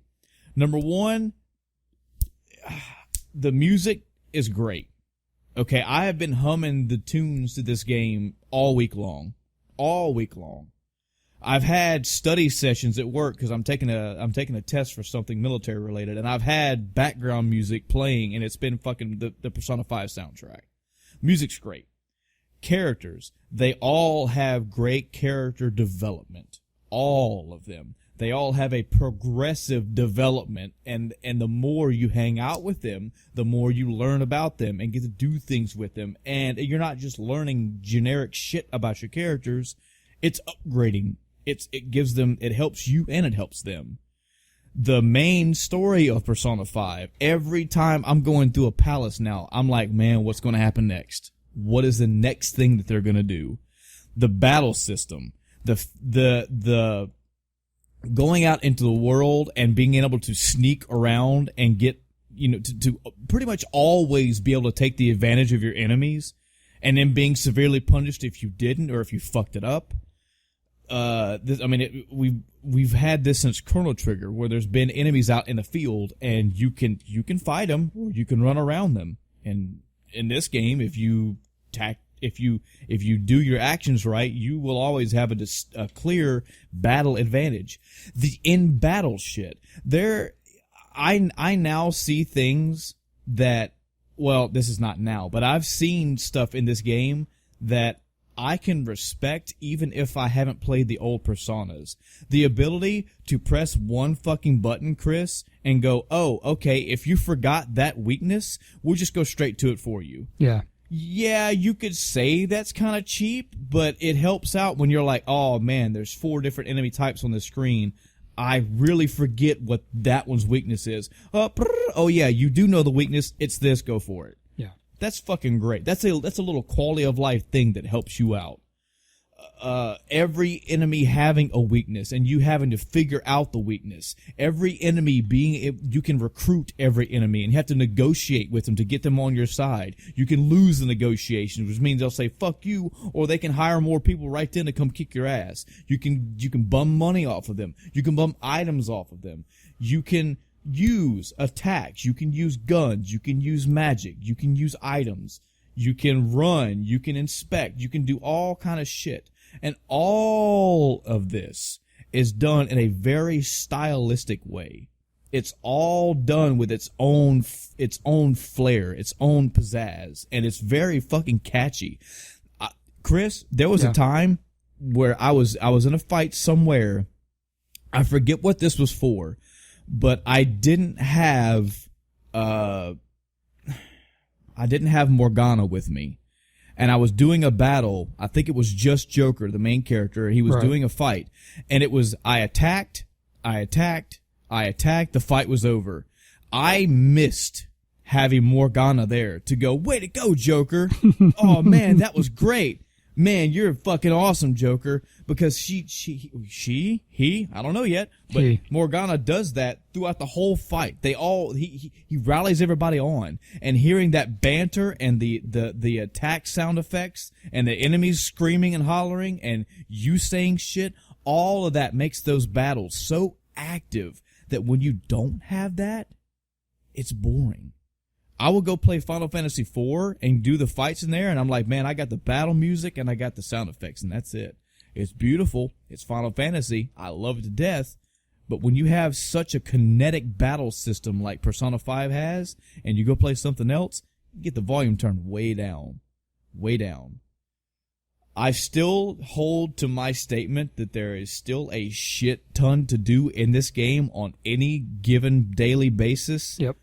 But you will find it's okay. I used to panic. In that first palace, I was panicking. And I had no fucking need to, because I would blow through that palace. I would do like basically two save rooms worth of work in a day. And then, so basically I could be done with that entire dungeon in like 3 in-game days. They give you 2 weeks. Like, they give you ample time. It just makes you think that you don't. Now that I know Unless to you're look on at hard. Now that you, Jesus Christ, I don't know if I've said any spoilers before now, but if I did, I'm sorry. Spoiler warning for Persona 5. Sorry if I fucked that up. You did. Now that I know to just, Michael, just go look at the calendar in your menu screen, and it tells you a deadline for throwing out the calling card and a deadline for doing the last fight. That's all I need. Because now I can plan, I can go, okay, I could probably spend a good 3 to 4 days doing whatever, and then go, okay, now I want to do a section of a palace, you know? I know why they do it. I'm smart enough to understand why they do it, but what I don't like, and you brought this up last podcast episode as well. Okay. I don't like how they just fucking blow you through days. Yeah. Like, if you're in between palaces, you've noticed this too, right? If you're in between palaces, it's like, go here. Oh, we're going to go over here and talk to this person. Get done talking to them. Oh, we're going to go over here and do this thing. Oh, next day's over. Yeah, like... You wake up and they're like, oh, what do you want to do? Oh, no. You're just going to go here and do this. They blow you through like 4 or 5 days worth of content, and you have maybe 2 choices on your own to make. The rest of them are made for you. Oh, man. Yeah, especially after the first palace. Right. It's like immediately 5 days where Yes. you can't do anything. Yep. Now I know why they do it. I'm understanding that this game is set in it's set in a time period. Mm-hmm. The whole entire story takes place over so many months, like 7, 8, 9, I don't know. And the main story parts, the palace parts, are put into specific weeks of months. And if you were to just start blowing your days, if you weren't following the strict canon, you could probably fuck up the calendar timeline. So that's why they have days worth of narrative to build this up. That's just another good point to the game's favor. Like, they don't just, oh, hey, there's a dungeon, go. See? They spend days worth of building that up as a narrative. So I get it. I don't like it because I'm like, I want to go do this. I want to go to the big fucking burger thing. I want to go to the shop. I want to do this. And they're like, no. We're going to go talk to this girl today. I'm like, my days. I get that, and I'm okay with them, taking part of the day to tell a story, but don't take the entire day. Yes, give me the night, give me the morning, give me something to work with. You can have the rest. At least let me do one thing on a day. You can still lock the day. You could lock the morning up, and then I'm allowed to do something in the evening or afternoon. I'm gonna have to go to bed afterward. There's going to come a point where it's like, okay, I can do nothing else, go to sleep. You still gave me what you wanted me to have in the day, and I got to make a choice at night. Or flip it around. I get to choose something in the morning before school. Hell, even let me go to school and do a quiz at least. Don't let me wake up and go, hey, we're going to go talk to Ryuji. And you see the calendar go morning, after school, afternoon, evening. Like, what the fuck? Yeah. What the fuck just happened? That's a whole half a fucking day gone. But, man, whatever the fuck happened, whatever finally worked, I think I found this out about, I think this game has made me come to the realization that if I don't understand something, that leads to me not liking it. Well, no, let's not say that, because it's not that, again, I stand by this. It wasn't that I didn't not like Persona 5. It was that I was lukewarm on it. Right. I didn't. It was a combination of me spending $65 on this brand new game, having everybody around me saying, number one, this is a game of the fucking year material, and two, this comes from a series that is a rival to Final Fantasy. So if you love Final Fantasy, you should love this. And me trying to figure out everything in the game and trying to make it all make sense. Now that I have, I'm all in. 104 hours all in. Number one, I saw shit about this game where they said, oh, you're definitely going to get 80 plus hours in this game. Again, not tooting me and Chris's horns here, but if you're telling me over 80 hours, that was an average RPG for us back in the day. Okay, if we were going to play Final Fantasy VII, we were going to put somewhere close to 80 hours, period. That wasn't us dumping 60 hours of grind content. That was just us playing the game. So saying 80 hours, that's good, cool, but you're not blowing the roof off the house with that. I did see a lot of people say that you're going to get well over 100 hours in this game. I'm going to tell you right now, Chris, where I am in this game, I don't feel like I may be halfway or maybe a little over halfway through. I know there's more shit to do. Because apparently this story doesn't even come close to an end until December. Right. I'm in July or August right now.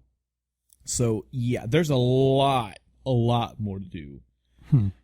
I'm enjoying it. I've got a good pace of what I'm doing. I've got a better understanding of what's going on. I can manage my days and nights better. I can manage my parties. I'll stick by another thing I told you that I'm really good at doing now. I will, when I do finally go into a palace, now I'm so fucking blasé about it. My second and third palace, I was like, oh yeah, day one, I'm going in. I got to go in. I have to go in. Now I'm like, maybe I won't go in. Maybe I'll go fucking study for a couple days. Maybe I'll go hang out with some friends or go do this, and maybe I'll get to that, because now I know.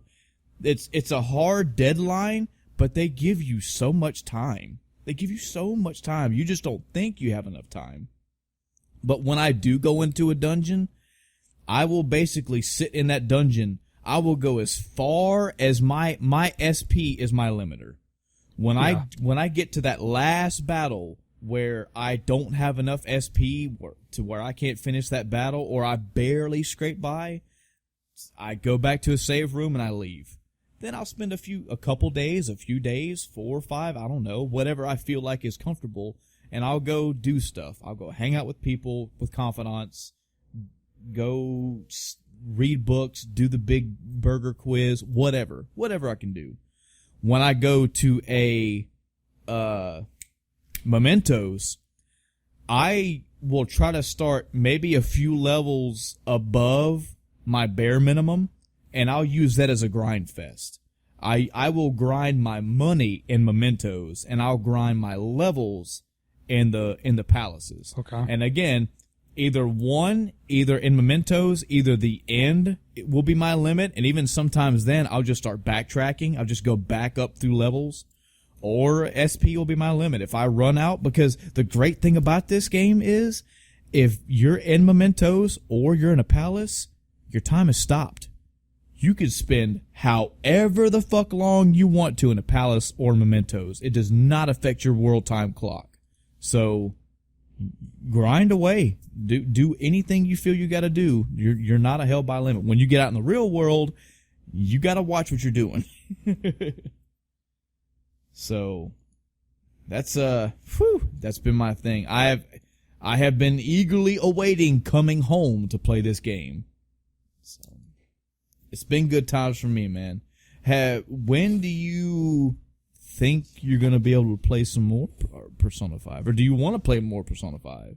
I do want to play more. I kind of loaded up Secret of Mana because I knew I was going to be flying out the next day, so I didn't want to really get involved in Persona 5 because that is a game you get involved in.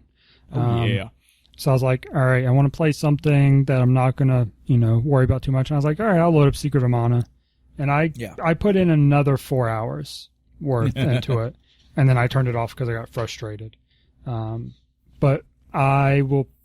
So I have some more paperwork to do for my new job tomorrow. And then I'll probably start because I don't know how much game time I'll get after the 5th. I'm not sure how demanding my new job will be, but I will be working from home. So, I'll have that going for me. Nice. I just have to get that, schedule going, that balance going, and get into a routine where I know how much time I have to play and I'm not, not working because of it. But it's no rush whenever you want to get back into it. I'm glad that you and I will both be playing a game at the same damn time that we're both interested in. Mm-hmm. And I know it took a bit. God fucking bless America. I have it on podcast record that it took me over 50 hours to get into this game. But I mean, dude, it's to the point to where the day after the podcast, I think I had made the statement that I was bouncing between games as normal, and I would go play some things. That next day, I played a little bit more of Horizon Zero Dawn. I played like 1 or 2 more Colossi. I forget what Steam games I just kind of bounced in and out of. And then after that, when I put P5 back in, I was gone. Just flew like a rocket through my house. Just, but touching back on the point I was trying to make earlier, I have discovered this is a personal life learning thing that I have probably known about myself, but P5 has made me come to an actual factual realization. If I don't understand something, it makes me kind of wane on it or maybe even not like it. Another prime example, and Adam can attest to this, I played Valkyria Chronicles for a while.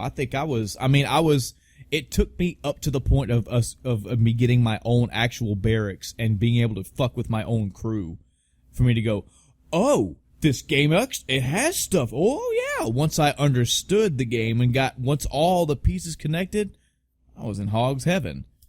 So whatever it took for P5 to finally do it, it has now gotten me to the point where I come home from work, I spend 4 or 5 minutes doing my personal shit, I turn that fucking PS4 on, and until I pass out in my chair and my wife throws me over her shoulder and throws me into the bedroom and says, "Go to sleep, asshole." I am on P5. Another cool thing is, and I don't know, her schedule is so wonky right now. She kind of does, but kind of doesn't have time to play games. She actually picked it up and started playing it. Nice. She put a couple hours into it. Now, and I hope she hears this because I want to chastise her. She's kind of cheating, and it's understandable because this game it looks fucking great. It's a beautiful game. But I'll catch her watching me play, and I'm like, "You're spoiling everything for yourself. Don't look at this." And she's like, "I want to look." So, I never talked about when we played Mass Effect, did I? I don't think so. So we were playing. I had bought Mass Effect 3, or I think I bought the whole series because 3 was out, and I hadn't played any. But she's a fan of the series. So I played through 1, and then we actually started taking turns playing. Oh, nice. So I would see what she was doing, so I know what decisions she made, and I'd be like, "Well, yeah, I'll do the same one," or "No, I'm going to do the other one," or something like that. And then she'll watch me play and do the same thing. So it was an interesting little back and forth playing. It was all right. Yeah. And that's really good for a game like that. That'd be interesting to do for like maybe The Walking Dead. Because that game has so many branching paths. You can totally you can go down a whole different area that, she didn't go down. Right. Yeah, that's definitely interesting. But yeah, I mean, she may or may not get into it. My wife is a very peculiar beast. About video games, like she loves Final Fantasy 14. She'll play that to no end. But with other games, she's not like me. She's not a gamer. I don't mean that in a negative way. I mean, she didn't grow up with a controller in her hand for 12 hours every single day. Right. That wasn't her thing. So for her to find games that she's interested in, number one, is kind of rare. And even then, it's just give or take. Her schedule is so off right now. Really, all she ever wants to do is either study, get her homework done, or go to sleep. So maybe with this new job she has, she'll have a better repetitive schedule. And hey, and I've told her several times, do not let me be a hindrance. I am now up to 100-something hours in this game. I'm okay with turning it off and letting you play it. If you want to play, just let me know. So I really hope she gets into it. I would think if a dummy like me can play that game and understand it and get interested in it, I'm sure she could blow it out of the water. And I hope she does. In any event, at the end of the day, this game's good for me so far. I'm telling you, man, this is no fucking lie. Around that 50-hour mark, as of last episode, I was starting to get really upset and worried. So I'm like, dude, and yes, it is partially because this game was touted so high. But just a general fucking me thing. I paid $65 fucking for this game. Yeah. And this is an RPG. And this has so many good qualities. And it's supposed to be up there with the fucking, the greats of RPGs of all time. What is my fucking problem? Like, I can't believe I was on the fence of going, man, I should just trade this shit back in for credit. There's going to be a fucking double point credit system coming up in a few days. I'll turn a coupon in and I'll get like $40 for this game and go find something else. Now that I've done my homework, now that I know a good 85 to 90% of what the fuck I'm actually doing, it opened up. Now I'm less focused on me scratching my head and going, man, I'm just kind of pressing these buttons. I'm just kind of doing this with this persona, and I hope it works out. I hope I'm doing okay. To, okay, this does this because of this, which factors into this, which helps this, which does this, boom. And now I can just look at the game and go, oh, this has a lot of shit. There are a lot of RPG mainstays in this game from old RPGs, but there are a lot of new things that I don't get in other RPGs that I hope they come through. Again, the fucking battle system alone, it's so kinetic, it's so energetic and catchy and upbeat, and it has English acting, it has English voice acting, and it doesn't even get annoying. I can't say this enough. I fucking love hearing Ryuji scream in that game when he calls a persona, when he makes an attack. His just, I love that. It puts you in that game so well in those battles. And to go back to like an old school turnstile, just music and sound effects RPG, man, I'm telling you, you're coming off a fucking high from Persona 5. So I'm enjoying it. I will continue to be playing it. I'm pretty sure you're going to hear more shit like this again. How many palaces are you into it, Chris? I've only beat one. I don't have the second one available yet, but I've met the character. Okay, and again, man, you know me. I'm not a fucking dick waving guy. I don't care. I just want to. I'm asking you so I know what shit I can and can't say. Yeah. Because I am one, two. I want to say I'm on my fourth palace. Mm-hmm. I think I got that right. I think I'm on my fourth palace. See, the first one, and then it was that person, and yes, I am on my fourth palace. And again, I'm looking at the calendar, and from what I'm hearing, this game, the story itself is supposed to end in December. Mm-hmm. And at first, when I saw that, I'm like, whoa, this fucking story starts in January, February, March. It starts in May. That's not a long story at all. Where's this 100 hours coming from? And now I'm like, oh, I get it. Yep. If I am going too slow, if where I am is like way behind, I don't give a fuck. That shit does not bother me at all. I am getting so much content out of this game. And this is me just gushing about the game itself. I haven't even really gone into the story aspect and all the different stories with every character and all your confidants. It's so good. Maybe next week should be the Persona 5 cast. Sure. You know what? I will totally say that we need to save that. When we both beat this game, we need to have a P5. Okay. The whole fucking episode. We can take some notes and we can just talk about this game. Now, just so I don't put anybody else in the victims category, would I say this is one of my top 5 RPGs or 10 RPGs of all time? I wouldn't go that far yet. I would want to beat this game before I even tout any type of fucking power level for an RPG.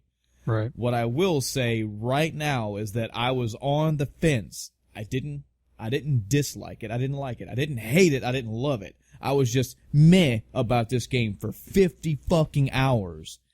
And then it just, whatever it took for me, what had to be done for me happened. The magic worked. The fucking moons lined up. The blood god came down and said, you're going to like this game. And I went, I like this game. So here I am liking this game. And that's pretty much been my week. I have no other games. I have other games I will be playing. I will be getting back to Horizon Zero Dawn. To tell you the truth, bruh, it's probably going to be one of them things where I've dumped so many hours into P5, I'm going to get in Horizon Zero Dawn and go, I don't fucking know where I am. Let's just, and I'm so early in the game. I may or may not just start the game over, but. Have you seen, and I'm kind of moving on if you're done. Yeah. A little bit of news. Did you see the rumors about the Switch Smash game? No. Yeah, there's apparently some more rumors going around now about the that one will be released this year for the Switch. Okay. Nothing I would consider reliable, but apparently a lot of gaming journalism websites think it's a good enough lead to report on it fairly. I mean, they're still saying it's a rumor, but they're not, this what's the word? They're not basically saying it's wrong. Or, there's no way. They're not not discrediting? Discrediting, that's the word. Woohoo! Thanks. I'll expect my form in the payments of cookies, Chris. That's right. Better Amazon Prime me some cookies. You know where I live. Actually, do I know your new address? No, Didn't you move? Shit, I have to get that to you. Yep. No cookies for you, then. Send all your cookies to this address, to 74921 Red Grove Street, Mobile, Alabama. Just fucking making up an address, and some guy's like, where the fuck fuck are these cookies coming from? What the fuck is in the Timecast? That'd be awesome. Just saying. Man. Yeah. So I just saw that pop up, and I thought you'd be interested in hearing about it. Well, before I tell you mine, tell me your history with Smash. I like it as a game, but I'm not big into watching it or anything like that, so I'm a very casual player of it. Ditto. I'm not competitive in the least. I suck at the game. I can at least beat the children when we play, but that's about it. Oh. Yeah, I was dating a girl whose brother played Smash for the 64 around the time it was released. Mm-hmm. So I knew the OOG one. Not fucking trying to show my age here, but then there was Melee next on the GameCube, and then Brawl on the Wii. Yeah. Actually, my first deployment with the military in the desert, a friend of mine had a GameCube, and he had 4 or 5 different games. He just let me borrow his GameCube in the desert because he had other systems with him, and one of them was Melee. Now, again, because I'm not. Just like you said, I am a casual fighting game player. I can see the game and not fully understand all the lingo and the terminology that goes along around, like tournament level lingo, but I see what goes on and I can respect it. I just don't do it. I don't compete. I'm not that good. I'll put the game on average fucking difficulty and beat the game, but I'm a completer type of gamer.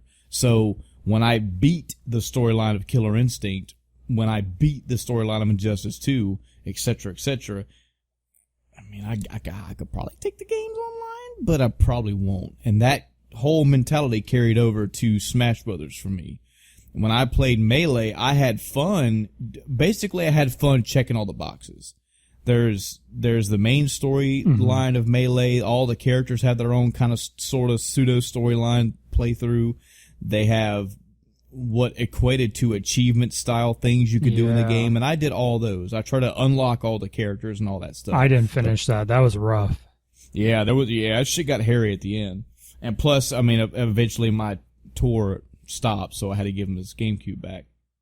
Even when I had Melee on my own, but that's not the killer though. The killer is, even when I was done with all that, there was nothing left for me. I didn't want to fight the computer anymore, but I done fought enough to get this shit unlocked, and I didn't have anybody around to fight with, and play with, and online wasn't a thing for me back then, so the game kind of went. I have never played Brawl. I've played it here and, actually, I mean, I played it like here and there, but nothing like nowhere near the hours I put into Melee. When I hear news like a new Brawl is coming, a new Smash is coming to the Switch, fuck yeah, I'm all down for it because I support Nintendo, and it's cool to see what characters they're gonna put in, but it's not a hit news thing for me. Right. But is it a news thing, period? Oh, fuck yeah. Smash? No. Yes. I'm not fucking dumb. That's a big news deal. Yeah, there's also talking about existing games. Supposedly there's a Spyro remaster. Yep. Coming. Yep. I played Spyro a couple times back in the day. I played halfway through the first one, and that's it. Spyro for me was always kind of it was okay. It didn't blow my socks away, but it did have collectathon. It had a collectathon mentality to it, and that always appeals to me, but it just it lacked an oomph for me. If that makes any sense, No, I agree. I played the first one, and I actually have one for the Wii, which I played more. But it's certainly one of those games where I went back to it because I haven't beat it. But I loaded up my save, and I was like, I have no idea what any of the buttons do. I don't know what moves I have. I'm going to have to start this over. And I haven't. Yeah. I never did. I think I played it on. I played it a few years ago via emulator, and meh. I mean, it has the formula for what should grab me, but it just didn't grab me. It's fun. I can see how people would love it. Now, for it to get a remake again, just like Smash, I understand that's a big deal because Spyro was a big deal back in the day. Yeah. Probably, well, maybe not it wasn't a huge deal, but it was up on this. I could see how it gets roped into the same hype corral as, say, Crash Bandicoot. It's enough of an icon that they go, yeah, that's one we should do. I mean, all the Skylanders games are based in that universe too. Yeah. So I mean that came from crazy. Spyro. Which people are like, what's Spyro? Yeah, he's just a character in the game. Well, no, he's not just a character. What origins we have. Yeah. Well, Chris, any other news before we roll into tonight's topic? Nope. Sweet. Well, ladies and gentlemen, tonight's topic was a pretty fun one for us to, well, for me anyway. I don't know about you. No. Oh, God. Okay. So, guys and gals, tonight's topic on this episode 31 of the End of Time podcast, I put a challenge out to Chris, which, again, it was a challenge for me as well. I don't always throw topics at him and already have the answers. I had to do it myself as well. The topic for tonight was, the premise of the topic is, you are a gamer, and I'm talking to you, the actual podcast listener. Let's say, if you're not, let's say you are. Let's say you are, equate this to you having a hobby or interest that you are all into. You are a subject matter expert on this. So you are the video game guy or the video game gal. You have somebody, a friend, family member, acquaintance, coworker, what the fuck ever. They come to you and they say, hey, I'm not into this hobby like you are, but your passion inspires me. Like, I wish I could love my hobby half as much as you love this hobby. I'm interested in playing video games. I have very little experience with games. My parents had a Nintendo, and I kind of played a few odd games here and there. I've kind of played a few Wii games at some friends' house with groups of friends. I kind of know about Call of Duty, but never played it. I don't play sports games or whatever. They have a very, very minimalistic game experience. And they come to you, the gamer, and say, hey, would you please recommend me some games to play? Could you please recommend 5? That is the number we picked, right, Chris? 5? Yes. Thank God. Can you please recommend 5 video games for me to play to basically show me the world of video games, to give me a taste of what you go through, to showcase? I want you to pick these 5 games that showcase video games for me. Now, the rules that I gave Chris and myself weren't really rules? any. Yeah, that's what I'm saying. There were none. This spans across, I was could panicking. be any platform. So, Nintendo, PlayStation 4, Atari 2600, PC, Apple II, I don't care. If it's a video game, that it qualifies. Any game platform, any generation, it doesn't matter.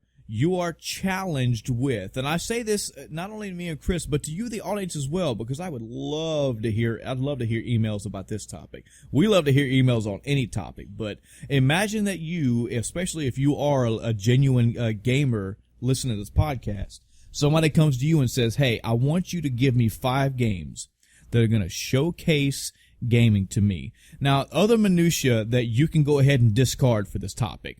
Assume politely that they're not a fucking dumbass. Okay, they have access to all these consoles, and you're going to hook them up for them, or whatever. They're going to be competent enough, or maybe they don't need to be competent enough to use the controls. You know, you're going to hook up a PS4. If you pick a PS4 game, you're going to have the PS4 hooked up. You're going to have the game there for them to access. You're going to drop the controller in their hand, tell them to press the power button, and you can say, go.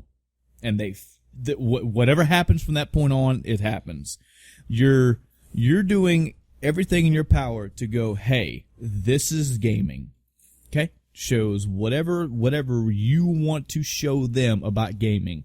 The idea is to hopefully get them into video games, and if it doesn't, it at least sheds a strong, positive, influential light on gaming as a whole for them. Now, something I realized right off the fucking bat when I started making my list is I have fucked myself by making this a 5-game list. Chris and I talked about this topic, and we tossed around some numbers. We tossed around 25, 15, whatever. We stuck on 5 because, if I remember right, if you hand somebody just 5 games, that's a very small number. You tell somebody, hey, I've got a top 25 video game list. Here's 7 consoles and 25 games. Go. That might be overwhelming to them. So we kind of picked a sort of low, pretty much a very low number because we didn't want to overwhelm them.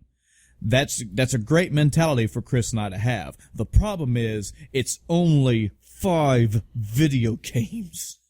Holy shit. I loved this idea, but I am too analytical to make this shit happen. I fussed and fought and debated and had fucking spreadsheets and flowcharts and geometry and fucking soothsayers and astronomy. There was too much thought into this game. I struggled to get 5. Into these games. You struggled to get 5, as in narrow it down to 5, or just to pick 5? To come up with, to get to the number 5, I struggled. Wow. And the 5th one I wrote down is kind of cheating. So I only really have 4, but that's okay. Okay, well, I had the opposite effect. I had like 75 fucking games that I had to systematically root them out. I don't know how you got your list, but I'll tell you how I came up with mine, and we'll see how we want to discuss our games individually. Okay. The first thing I did was start brainstorming. I just started throwing out fucking, good game. That was my initial mindset, was just good game. What I next did was broke up into categories. So I picked out and if I'm being very generic, I picked out like of the 25 video game categories in existence, I picked out the 5 that I decided to go with. This way I didn't have 3 RPGs and 1 shooter and 1. So I narrowed down the 20, 30, whatever, 40 video game categories down to 5. That was the hard part to start with, to pick the 5 genres that I wanted to do.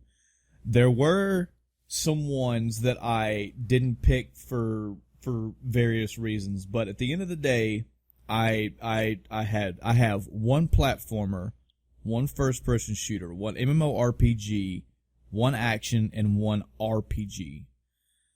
I was strongly debating on putting a sports game in there, but I couldn't. Yeah, I thought about that too.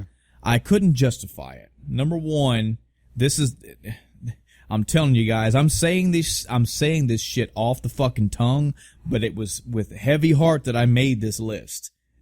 I put thought into this, okay? The reason why that I didn't pick, for one example, there's other fucking genres that didn't make this list, but the reason why I didn't pick sports specifically was because you can always go watch a sports event. Mm-hmm. If you're with a sports game, you are becoming the avatar of a football player or a baseball player or a MotoGP racer. There's some video game aspects to it with the sense that you have agency in your hands, you have the controllability of a player in your hands. But if you play Madden, the people around you are watching a football game. If you're watching a football game, the only thing you're missing is having the control in your hand. And that's the logic I could come up with. I just didn't see it even with sports game. Number one, picking sports as a genre, what genre, what sports do you pick? Yeah. Because if you're just touting if there was a 35-year-old man from Alabama, hey, you'd probably be if I'm being strongly stereotyped, you're probably okay giving this guy probably the quote unquote the best Madden football game or the best college, NCAA game, because or you NASCAR. You will pick the cream of the crop via, I would go about it as asking people that do play this game, be it through forums or word of mouth, hey, what is the best NCAA football game, period. And I would judge, how easy it is for a newcomer to play this game, how easy the controls are to get, mainly how they handle brand spanking new people to a NCAA football game. And I would pick the cream of the crop for that, and I would give that to that person and say, now this is your sports game. That's fine. What if you have a 17-year-old girl from Korea?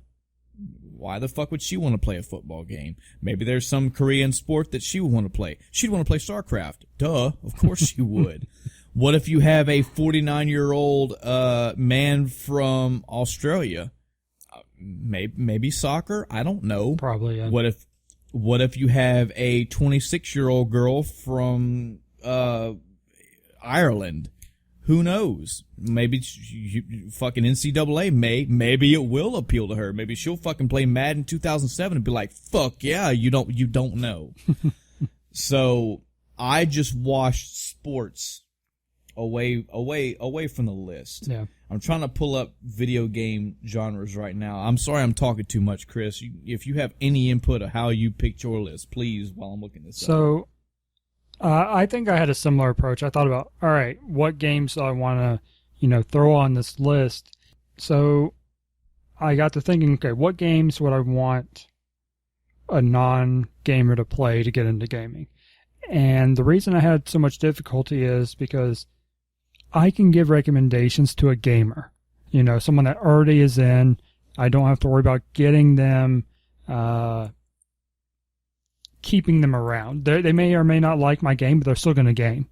And that's okay, We talk about everybody has opinions, but it's like, all right, this is a non-gamer. This is your chance to make them want to play more games. Yep. So it's like, okay, well, what would appeal to someone and make them want more? And then I was like, all right, my first one is fairly easy. I pretty much knew it from the start. I was like, all right, now where am I going to go from here? And I was like, all right, well, let's look at the genre stuff. So that's kind of how I approached it. And I didn't so much say, okay, I want one for this genre, as I did, okay, how about this game? Yeah, that's that genre. Okay, nothing else from that category. I'll tell you, I don't have an RPG on my list. Okay, that's fine. Fine. That is, I think, one of the most difficult ones because that's a time, that's dedicated time.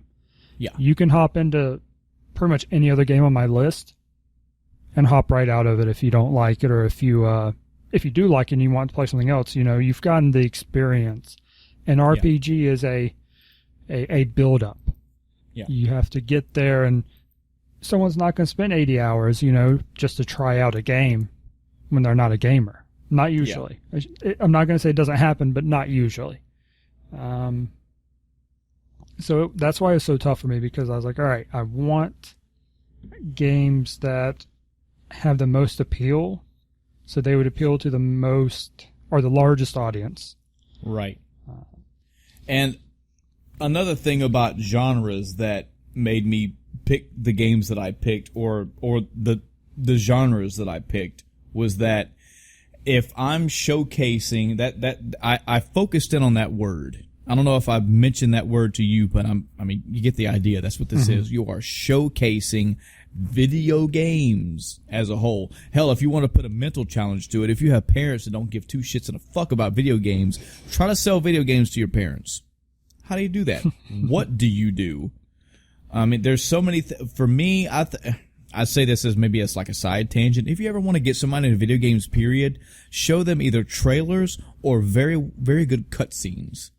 Like, I'm actually going to start doing that on my Facebook page, and maybe even on the End of Timecast Facebook page. I'm going to do like a showcase of like maybe movie scenes or story scenes from different video games to showcase that, hey, this shit is actually legit. This is, if you go out and watch a movie and you like the story of a movie, you're going to have scenes in games, if not whole entire story scenarios in games that rival that. If you like to read a book because you like the story in the book, you will like a video game because it's a story, with the caveat being it's interactive. Yeah. I mean, there are so many times, especially in 2015 on up, where you'll watch movie cutscenes, and even if it's not main scenarios, it could be snippets of different story sections in a game where you're like, that's really damn good. Yeah. So I'm going to start doing that on my own personal side, just showcasing some random fucking video. I do it as it is now, but I kind of want to make it an official thing. But that's a good way to bring somebody into the gaming world to go, look, okay, you may have this still even archaic view of video games are Mario and Sonic, video games are fucking Flappy Bird, video games are, I don't know, I hear all these kids talking about Call of Duty and shooting shit up, I don't know, whatever. Here's a cutscene from Wolfenstein 2.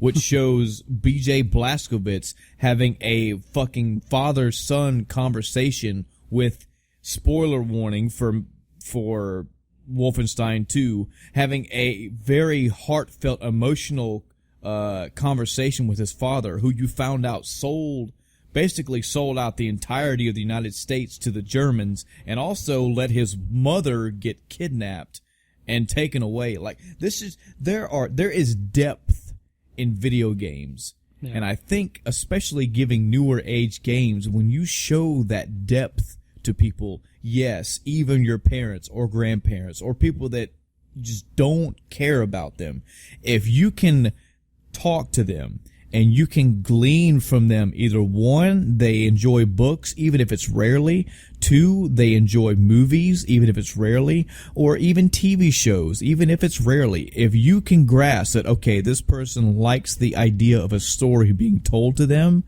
there is a wealth of video games that you can push to them and go, check this out. Mm-hmm. This is not just fucking Pac-Man and Sonic jumping around and Flappy Bird. This is depth. This is character development. This is real life issues, or even fictional storyline elements that happen, but are done. They're executed so fucking well. So, going back to the list, as I was making the list, I said, okay, if I want to have a little smorgasbord of video game genres, that the genres themselves blare out to a person, this is video games. That helped me narrow down what I pick. I picked an RPG, but an RPG made the last of my list because it is a long commitment. Mm-hmm. But RPGs for me, are a huge staple in video games. They travel all the way back to actual tabletop D&D. Mm-hmm. Video games, fantasy. Video games, fantasy fiction style world building and telling. Boom, that's an RPG. Action. There's been shit tons of action games, and action games can come from many varieties. A fucking fighting game is also an action game, but for somebody to engage with a video game and get good feedback and have a fast kinetic, that's my word for tonight. I eat kinetic. I ate kinetic for breakfast this morning, but have a very upbeat kinetic feel. Action game will give you that. MMORPG. This one was simple for me to pick because it seems like everybody under the fucking sun loves World of Warcraft. So if you could just throw a dart and find a person that likes World of Warcraft, everybody can get into an MMORPG because at a minimum, there are 2 that people can play, and both of them are easy to get into. And they also lead you into a fantasy world. They let you become an actual avatar in a huge, very well-built, thoroughly built fantasy world. First-person shooter? Come on. Since Doom, people know what the fuck a first-person shooter is. And first-person shooters today are still evolving. Yeah. That is a video game staple. That is a staple genre right there. And I know Adam would not agree with this one, but for me, platformers. Platformers have been around forever. For me, they've started with Mario. Of course, there have been platformers on Atari and below, but that is for me that is my personal pick for a staple genre. Now, people could argue that maybe Metroidvania is actually a staple one and not just platformers. Maybe fighting games. That was another one that I almost made the list. I really, really wanted to put a fighting game on there because, come on, Street Fighter, Mortal Kombat, those are kind of world iconic as a fighting, as a video game thing. Yeah. But I pulled that back and found something even better. I actually had the game before I picked the genre, but I stuck with an action game. You can get action in a fighting game. You can get action in a beat 'em up. I picked a different type of action game, but I'm sorry. The other difficulty I had when I was picking games, I was like, all right, we have all the generations to go through, but it needs to be something that stands the test of time. Yes. Because it's like, for an RPG, Final Fantasy VII has great mechanics, great music, and at the time, great graphics. Not great graphics anymore. Yep. And it's kind of painful to look at if you don't have that, willingness to deal with it. Exactly. Put it simply. Like, okay, Chris and I are old enough to know the classics. We can go back and tell somebody, hey, we can be that grumpy old man. We're like, look, if you want to know, you want to fucking act like you're a video gamer, you can't talk to me until you've played Super Mario Brothers 1 for the Nintendo, because that is a classic. Yes, that is a classic. And yes, that is a staple for the Mario franchise and Nintendo as a whole. That is their flagship fucking character. That is a staple in video gaming. I get that. But with all the Mario games out there, why'd you pick Mario 1? Just because that was quote unquote the first? Because that was that was the one that put Nintendo on the market and made big? Mario is a fucking franchise leader. Yeah. There are 30, 40, 70, 926 games with Mario in it. Why would you pick that one? I didn't do that with these games. I didn't just pick, like, if it was in a sequence, I didn't pick the first because you have to start here. Motherfucker, if I wanted to pick a first-person shooter, I am not gonna tell you to go play GoldenEye. It is a great first-person shooter. It is on my personal top 15 of all time wall. Yes. But no. Well, why? Because they have not aged well. Well, hold on now. This is the argument I was having with myself. Well, hold on. Chris, what does age in a game matter? If you, Chris, have never played video games at all, ever, and Chris, I give you GoldenEye and a Nintendo 64, what does it matter to you? How would it matter? The graphics shouldn't matter. You've never played anything. The controls being outdated shouldn't matter to you, because it's the only thing you've ever played. My argument was, but there's so much better today. 64 games are great, and there are a couple, in my opinion, that do stand the test of time. Unfortunately, GoldenEye does not.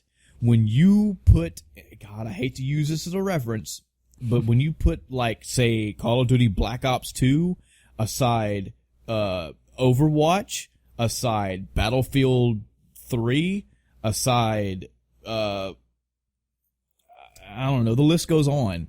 I mean, they have evolved over time. And if you're going to showcase something to somebody, you kind of want to add some flair to it. Yeah. So some games, I do have some older level games, but I didn't pick anything out of concrete, like you need to play this because this is a staple. Except for probably one. Probably making a strong argument for one. In any event, I know we've been blabbing here for a minute, but we have to make some things perfectly clear, because this list was not easy to make. And it's actually, I mean, to me, this is the discussion topic before we even get into the list. Like, how do you present gaming to the world? Because to me, this is a challenge that even as a 36-year-old man, and even with gaming being at the explosive level that it is now, I still find video games to be such a fucking niche. I still find it hard to just talk to random people about games. Yeah. I still have the stereotypes.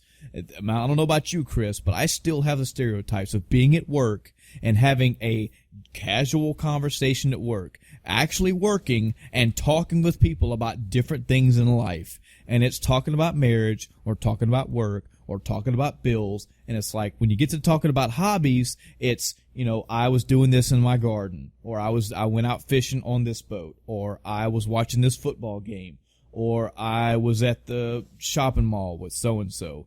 And I listen and wait to either one, hear somebody talk about an interesting games, or try to push a video game conversation politely into it.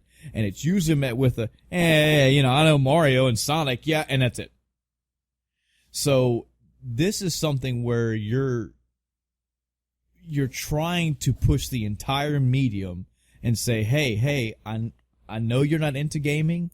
I know that you've probably blown gaming off in your life and you don't care. But if you have an interest to go, okay, you know what? Bring it on. Show me what you have to offer me. It's like somebody saying, hey, I don't know how the fuck this ever happens, but hey, I don't watch movies. I've heard some people like that, but I don't watch movies. I want you to give me 10 movies to fucking make me understand why you care about movies. I could do that. Yeah. The challenge here is to do it with video games. Mm-hmm. Something they have to do. It's not just sit there and watch. It's you have to actually do it. Yeah. And you have to pick stuff that there's so much engineering that goes into making lists like this. You can't just plop down a game that's like the fourth in a game and you have to have mastered the shit from 1, 2, and 3 to get. They have to be babied into this game. So right.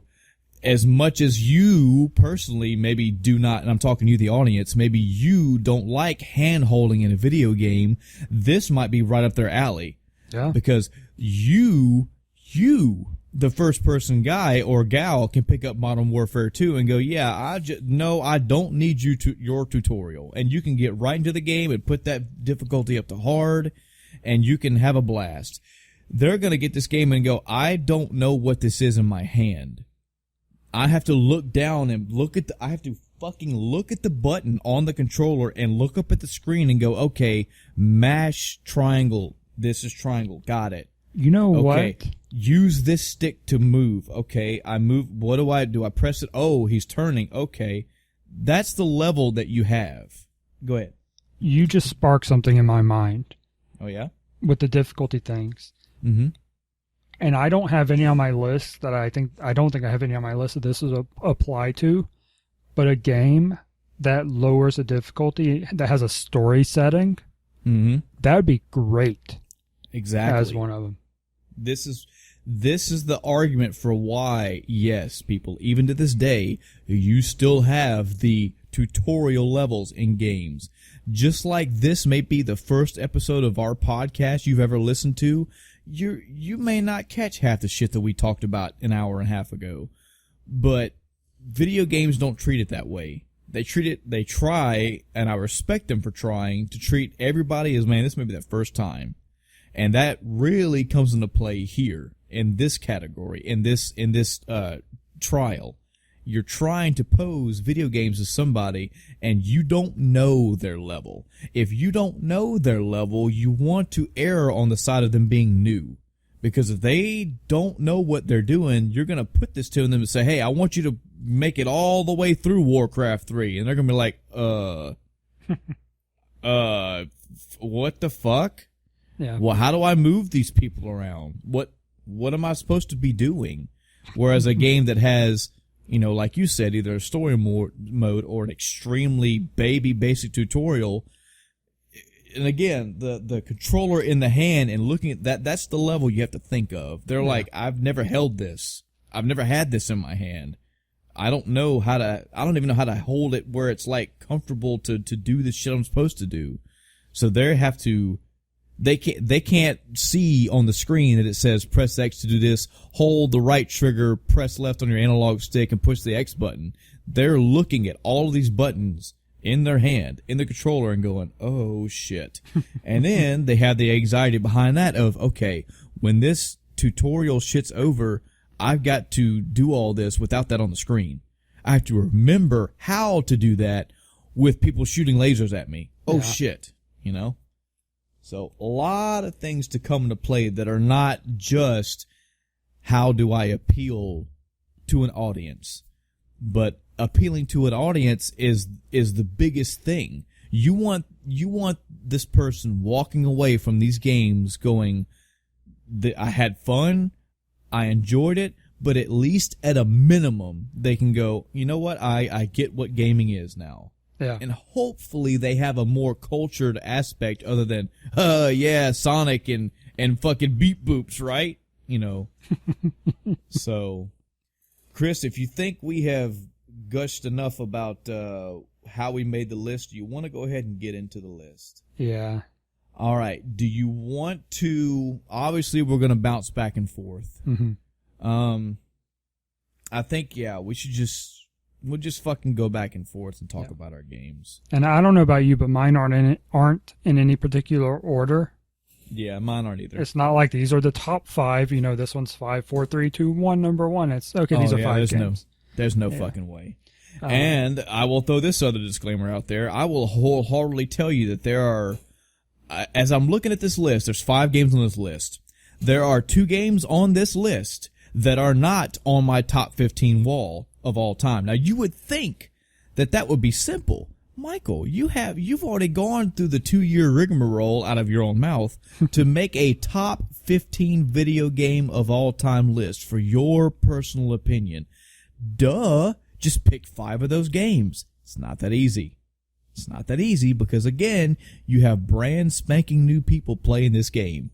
I would love, for example, to pick Suikoden 2 because it's an RPG and a pristine premier RPG. Mm-hmm. They're going to get this game and go, save file. What is save file? Do I have a file? What is it? Okay, who is this person? Where am I at? What are these characters? What are these kids doing? Why am I at this camp? How do I go to a menu? Fuck that. I have my RPG pick. And I hope it's going to be a good one. But in any event, no, this was not easy mode. There was nothing about this list for me that was easy. And I probably could have made a lot of better choices. I'll talk about that RPG in detail in the end. But, fucking, I'm stalling. Let's get to this list. All right. Who started their week first? Was it you? You started your I started the week first, yeah. Then I guess I will start the list off. I'll give one of mine first. Okay. So starting at the top of the list, just because it's the way the list is wrote down. The same thing Chris said, no particular order. First game for me was a platform game. Common sense derived a lot of this. I went with a Mario game, period. Because for me, Mario is a central figure. Number one, Mario is a central figure in the world, period. 95% of the world knows what the fuck Mario is, what he represents, and hello, you immediately associate Mario, video games. So there's that. The general association is there. In the platforming world, Mario is an iconic figure, another centralized figure, because in a lot of people's eyes, he started this whole shit. He didn't start it, but he definitely blew it up in the world and put platforming into the mainstream. Right. I did not pick Super Mario Bros. 1 as the game because the game is the first does not mean that's where a new gamer needs to start. Mm-hmm. Mario has many games out there. Many games. Many even offshoot games. Many games where he was a guest at, but this was strictly a platforming Mario game. And I picked Super Mario World. Okay. Now, Super Mario Bros. 3 beat out Mario World on my top 15 wall. Why didn't I pick Super Mario Bros. 3 instead? This is going to sound really shallow. Just got to bear with me. Okay. The graphics, I love the graphics in Super Mario Bros. 3. I love it to death. But the graphics in Super Mario World are they're better. Right. It's a better processor. It's subjectively a better looking game. and that slight edge of getting a easy feel appeal definitely played into my choice for this game. Yeah. Both Mario 1 and Mario World, they both have a very easy get along feel for the game. You can fumble fuck your way through Mario and understand what you're doing. You can press buttons and understand that you gotta jump and all that. You do have more buttons with the Super Nintendo than a Nintendo, but I don't want to shortchange somebody just because of a controller amount. I don't want to, you don't have, this is the easier controller because as you pat them on their little head, there's less buttons for you to have to worry about, you little baby. No, I didn't worry about that. They both have a vibrant, colorful, whimsical feel to them. They both encapsulate Mario.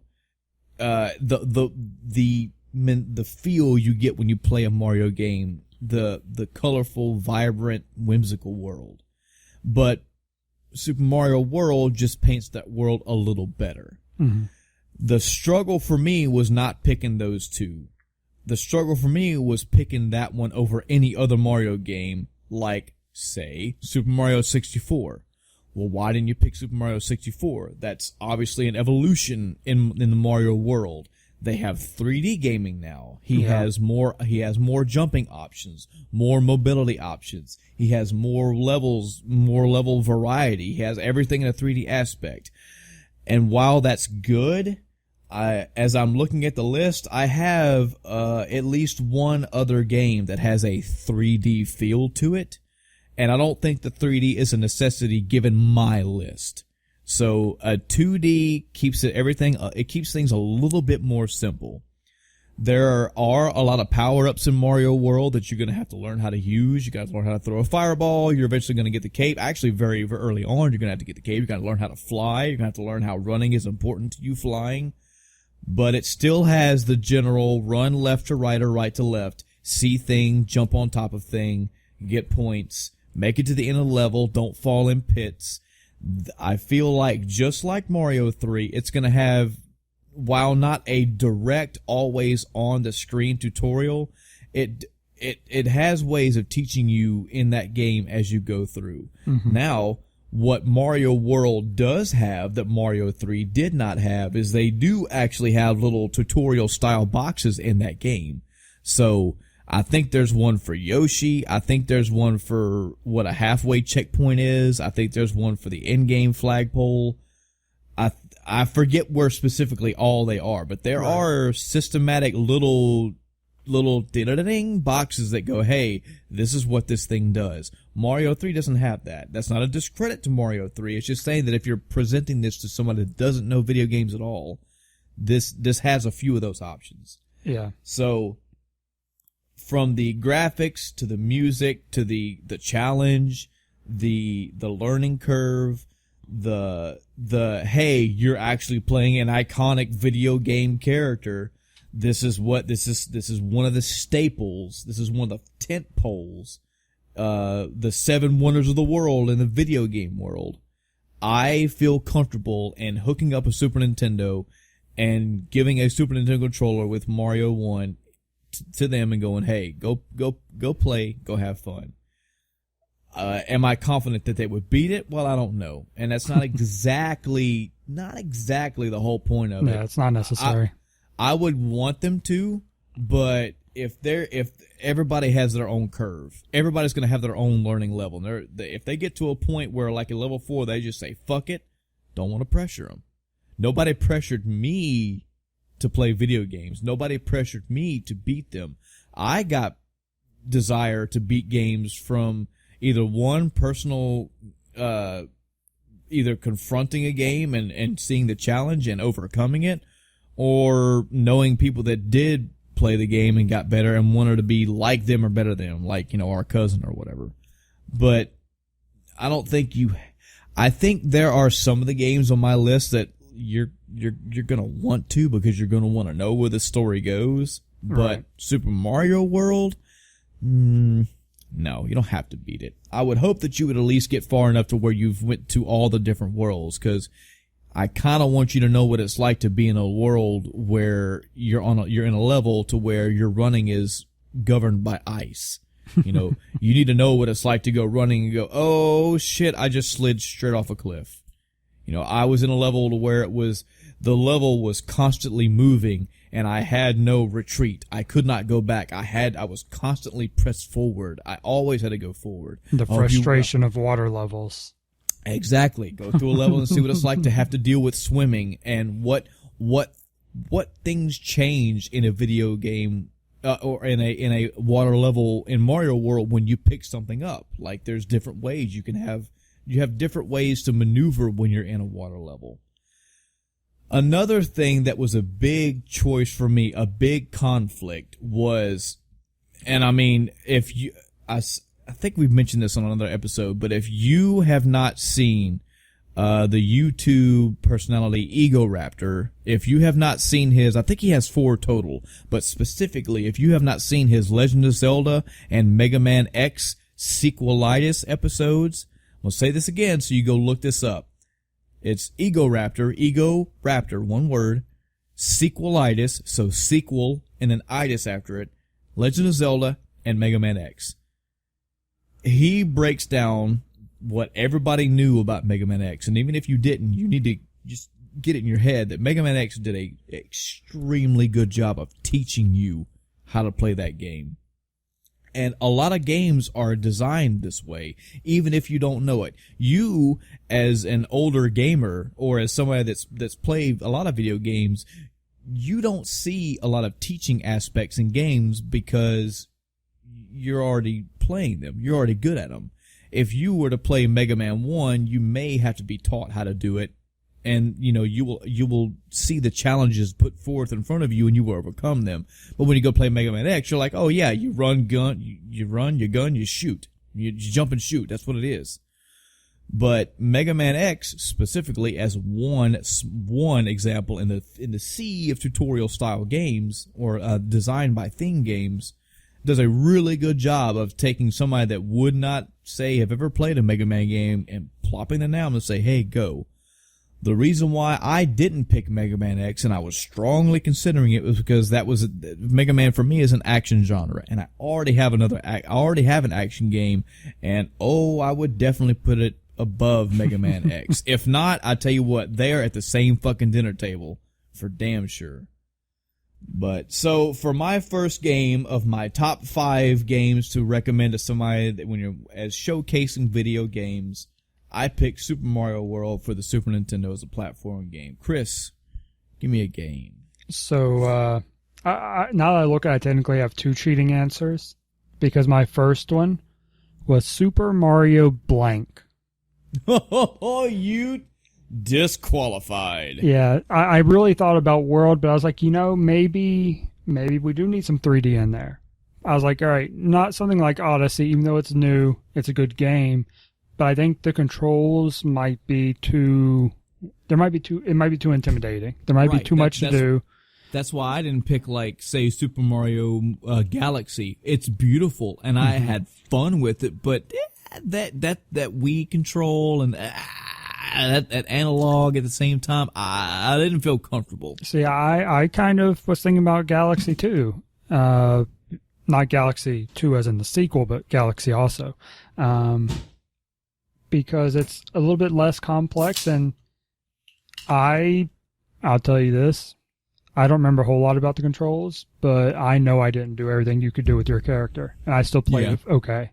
And I think I don't know about Odyssey so much because of the complexity to it, but Galaxy and even Super Mario 64, you don't have to know everything to play the game.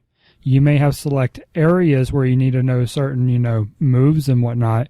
They usually teach it to you at the same time. Like the little bit of flying that's in 64. I say a little bit, I don't know how much there actually is, but they straight up teach you with a little tutorial. Hey, this is how you fly. So it's not really that much of a learning curve, and there's not too much going on.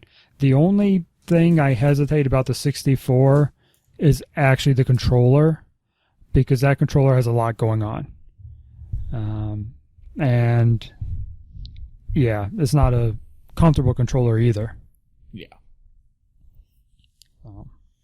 But I know I felt so bad. I didn't want to sound like I was just shortchanging the audience. Like, oh, they're just not going to understand the 64 controller. I don't know. I tried my best to find a good harmony, a good balance of an okay, understandable controller. And I just felt, having the R's, the fucking Z button underneath, the analog stick, and a D-pad, they would see that controller and go intimidated before they even play the game. Yeah. So I would say probably for a older audience, I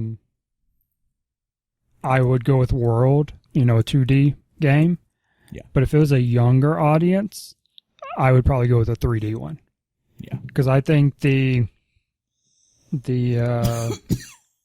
willingness and, effort and all that at that point would kind of balance out at those points. Yeah. You want me to give another one since that was essentially yours?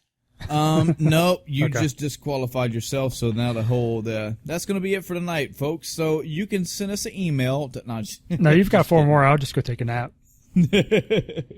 No, you're fine, man. You're fine. I mean, it's still, it's good enough that we both agree that of five of the hundreds of thousands of video games in existence, we definitely put a Mario in there. Mm-hmm.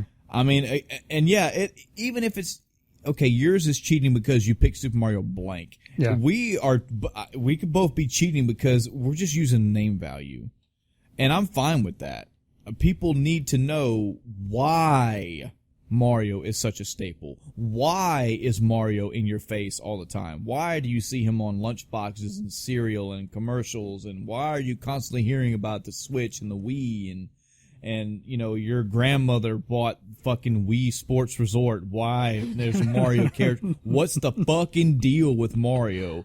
I know that people get that way about movies, maybe kind of sort of about books. 50 Shades of Grey, I'm looking at you. Mm-hmm. And there comes a time where something is shoved in somebody's face that, especially for the people that don't care about something, where they go, okay, holy fuck, what is the deal with this Mario? This is where we can pick a game and go, this is what's up.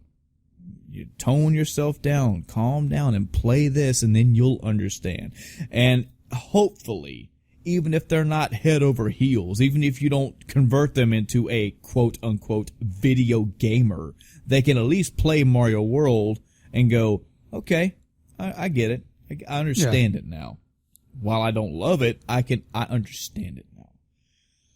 So, my next game, oh boy, I'm going to pick this first-person shooter. Now, there are a myriad first-person shooters out there. Might as well say that is about every fucking topic I put, or every genre. There's myriad blank on here. It's the title. Michael, of course you picked Doom, right? Because Doom was the first, that made it really big. No, I didn't. That's not a necessity for me. And Doom, in my opinion, is not the easiest to learn from right off the bat. Because I don't think there's any tutorial in Doom, even for the old PC, even the original Doom. No, I don't think so. Now, I could have picked the 2016 Doom, which does have at least on-screen prompts. That's a good idea, but no, I picked something a little different. Did you pick Call of Duty? Everybody knows about Call of Duty. That's got name recognition. Fuck you. No, I didn't pick Call of Duty. Why the fuck would I pick Call of Duty? Pause, side tangent. I know I sound like the biggest hypocrite when I shit all over Call of Duty, being the guy that gamed with a group of friends for close to 8+ years, that went through Halo 1, Halo 2, Halo 3, Call of Duty World at War, Call of Duty Modern Warfare 2, Black Ops 2, Modern Warfare 3. I have put hundreds upon hundreds upon hundreds and hundreds and hundreds of hours into Call of Duty. I've played it with friends night after night after night. But then I found out what Battlefield was and left that old shit behind. So if anybody ever wonders why, I'm not bashing on Call of Duty because it's the popular thing. Fuck you. I'm bashing on Call of Duty because I play Battlefield and I'm now a Battlefield guy. I like it better. We'll have that's a whole nother episode. Mm-hmm. First-person shooters. No, I didn't pick Doom. No, I didn't pick Call of Duty. I made the argument earlier of why I didn't pick GoldenEye, why I wouldn't even pick Perfect Dark. Why'd you pick Dark then? Dark's the better one. No, I'm away from those. There are other games to play. Yeah. I picked Battlefield 3. Now, 3. Yes. Now, why 3? I picked 3 because I've never played 4 or 1. So that's 1. I wanted to have at least a strong first-hand knowledge about this. I picked 3 over Battlefield Bad Company 2 why didn't I pick Bad Company 1? Bad Company 1 is not the best one, but Bad Company 2 is better.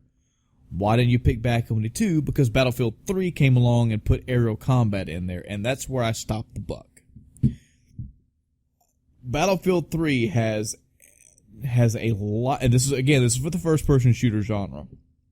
This game has a lot going on to the point to where it could be overwhelming, and that did scare me. That kind of made me stay away from this. And I was on the fence between, I was going to a Halo game. I was going to go to a Halo game.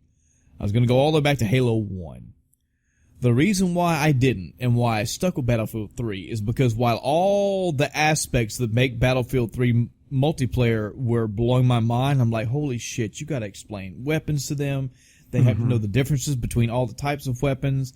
They have to know the power range. They have to decide what type of weapon they prefer to use, what they're probably going to think they need to know numbers.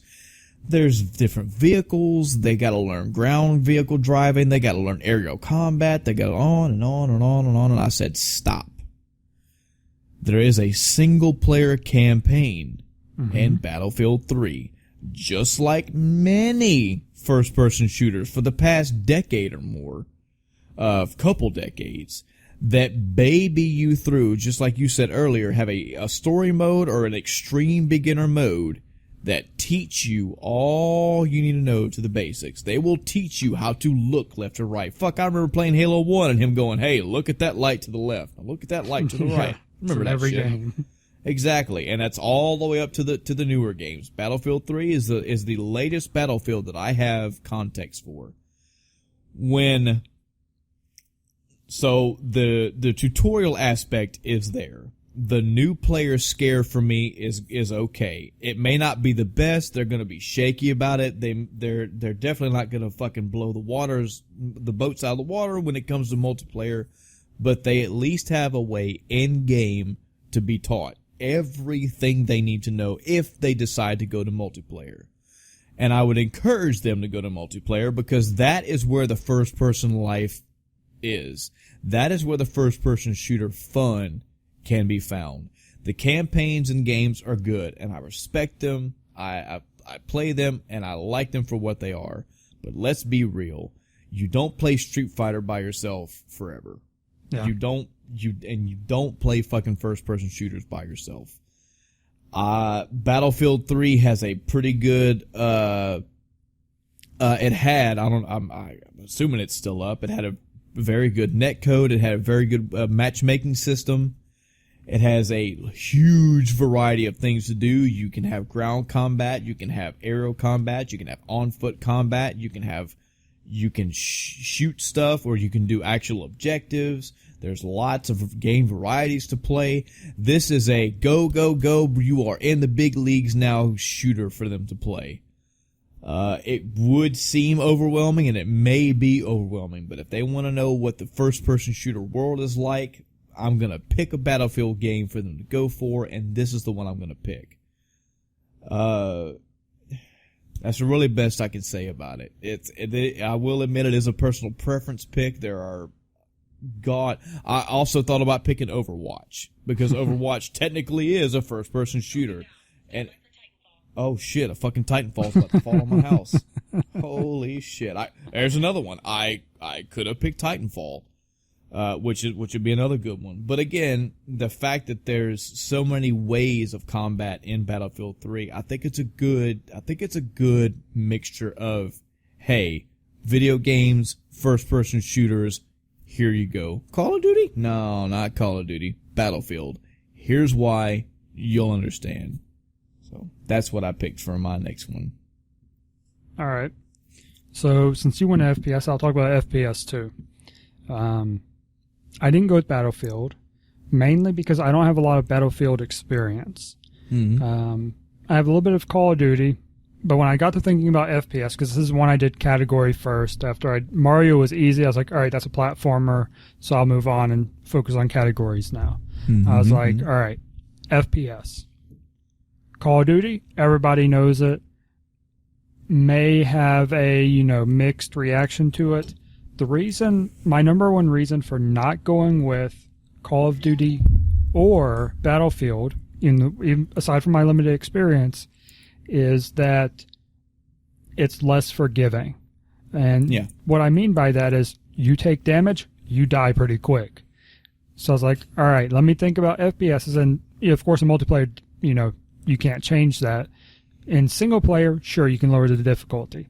So I'm trying to get a balance there where whichever approach you want to take, single player or multiplayer, you'll get a fairly decent experience. So I was like, all right, what games aren't, insta-death? All right, we need shields of some sort. So I was like, all right. First one that came to mind, of course, because it's more recent, was Destiny. Destiny's a fairly good experience, but I wouldn't put a new person through that loot grind. If it had a better leveling system, or maybe if someone was playing with them, so it didn't really matter, they were kind of carrying them through just so they get the experience of it, sure, that may be a viable contender, but that, relies on another person. So I'm like, all right, no Destiny. And I thought Halo.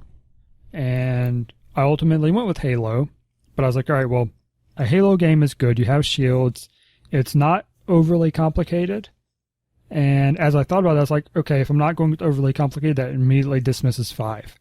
Because 5 got more complicated than all the other ones ever were. Right. So I'm like, all right.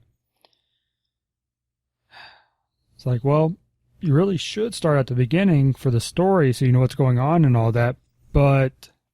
which today you could do fairly well because they have Halo Remastered. Right. And, that's actually a really good point. Because I did not even factor in the remaster. Because I was thinking about, well, the graphics aren't going to be great in 1, and that may be too old at this point. Yeah. Which I'd have to actually go back and load up the remaster and see how big of a difference it was. The other factor is I feel that Halo games got easier with the numbers. Halo 1 was harder than Halo 2 and up the chain. 4 and 5 are probably about the same, aside from 5's complexity. Help my old man memory. Okay. Which Halo was the first one to finally adopt ADS? Aim down the sights. Halo 1 didn't have it. I mean, on the pistol, didn't it? Oh, yeah, I guess the pistol did, but the other weapons didn't. I think it was Halo 2. I have no idea. I have to go back and look. See, that was a attributing factor to me picking a first-person shooter. Was same thing goes for GoldenEye and Perfect Dark. You didn't aim down the sights in those old games. 9 times out of 10, you find a first-person shooter today, even Doom, you're aiming down the sights. So that's something that you need to. Well, it's not you don't need to, but it's a first-person shooter thing that has been adopted and is a mainstay today. That way, when you pick up this game, if I give you GoldenEye and you go all the way through GoldenEye, God bless your soul for the old controls you had to go through, and you then go, hey, Chris, you gave me Halo 1. I loved Halo 1. Okay, I am now into first-person shooters. I love these games. Give me another one. You go, here you go. Here's Battlefield 3. They go, oh, fuck. Oh, shit. So, it's something else I figured in. Just the aiming down the sights alone was another thing that I factored into my decision-making. Yeah, so I ultimately decided to go with Halo 4. Okay. I may kind of prefer 3, but I think 4 is a different point in the story where they change things up. a little bit, so you don't need as much of the backstory. And the graphics are, I think that's the point where I wouldn't be concerned about graphics. Remind me, was it 4 or 5 where the Forerunners returned? 4. 4? That was the one where they had the scene. I love that scene where the fucking guy comes down from the sky in the ball and it opens up and he talks to the Master Chief and he's like, the Forerunners have returned. I was like, oh. Yeah. I love that scene, bro. I play that scene. That's one of those story scenes where I'll play and just. But anyway, Halo 4. Yeah, so ultimately I went with 4 because I think that's a good point in the Halo franchise for a new player just to try gaming. If they like 4, then okay, let's go back to 1. Get more of the lore, get more of the story, understand what's going on, and enjoy it as a whole. Because like I've said before, I love the Halo universe. Mm-hmm. The lore behind it is awesome. I've read, as far as I know, every novel, unless there's a new one I haven't seen. It's a great universe to dive into. And you can lower the difficulty down and just enjoy it as, a story. But also get that little bit of FPS experience. You've got the shields, like I said, so it's not totally brutal. You can get shot a little bit and be okay. It's not like, I poked my head out to shoot and I'm instantly dead. So that's really what I was looking for in an FPS. And I think Halo 4 is probably the sweet spot right now that I'd put. Okay. Sorry, you caught me chewing candy. What a bad podcast host I am. That's how bad I am. I like Gushers. Right. I fucking love Gushers. But the problem is, any store that I can buy these at locally, they don't just sell strawberry in a box. And even if they do, it's the typical 6 bags per box. I'll go to Amazon, spend like $30 and buy like 96 pouches in one container. Oh yeah. So I'm sorry, audience, but I'm chewing on some Gushers. Please don't kill me. My next game. I'm assuming that was it for yours, right? Yeah. Cut you off. Okay. My next game. This is a good one. This is a real good one and real easy one for me to pick. I did pick an MMORPG. Now, right off the top, one of the reasons why is because this, again, like an RPG, because it has fucking RPG in the title, is it puts you in a fantasy realm. It gives you a fantasy-esque ideal, and that's premier for, fantasy things, period. Again, going all the way back to D&D, but a good thing for video games to have. 2, it gives you the ability to make a character that you can spend, given the game that I picked, it doesn't have a shit ton of options. I wish it had more, but it's got enough where you can either through the beginning of the game or even into the game, if you want to spend some money or get some special items, you can change the look of your character. And even for casual people, I think character creation is a hook. It's a draw. Mm-hmm. Because they can pick a character from a race, they can pick what color they are, what their hairstyle looks like, what eyes they have, or what. This is not for my game, but for different MMORPGs. But anytime you have a game where they say make what your character looks like, that's fun. That's a hook and a draw for people. 3, most MMORPGs don't just throw you into the fire. This is especially true for the one that I picked. This is an MMORPG that babies you for a long time, but in a good way. They progressively give you new things, and they progressively teach you how these things work. If you think Battlefield 3 will overwhelm a brand new gamer, an MMORPG will blow their fucking mind. Because if they get into that game and as soon as they port into a town for the first time and they see all these people, you got to think, guys and gals, imagine you're a brand new person. You got a keyboard and a mouse in front of you. You got this game. You spent 15, 20 minutes making a character, probably 5 minutes with a cutscene, and you plop down into a town and you see this living world. Mm-hmm. You don't even know what an NPC is, but you see NPCs there and player characters all active in this world, all doing something in this one little city.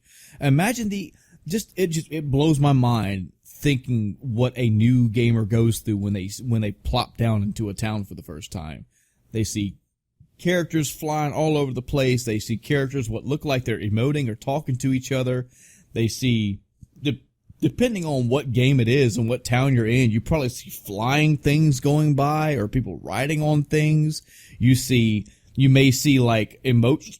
Excuse me, I got hiccups all of a sudden. So you see emotes going off, like people laughing or dancing or maybe popping fireworks off.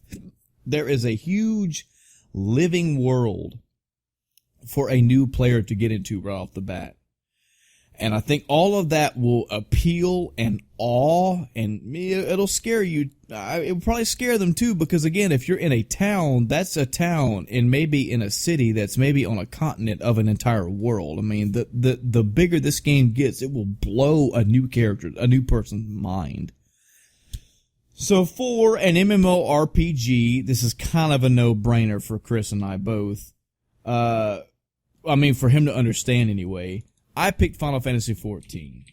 Now, I could have picked World of Warcraft because World of Warcraft does and always has had a larger player base, but I didn't necessarily dwell too much on which MMORPG I picked because I think given Final Fantasy XIV and World of Warcraft, and for the most part, almost any MMORPG that you pick, there is a long hand-holding phase. There is a long tutorial phase.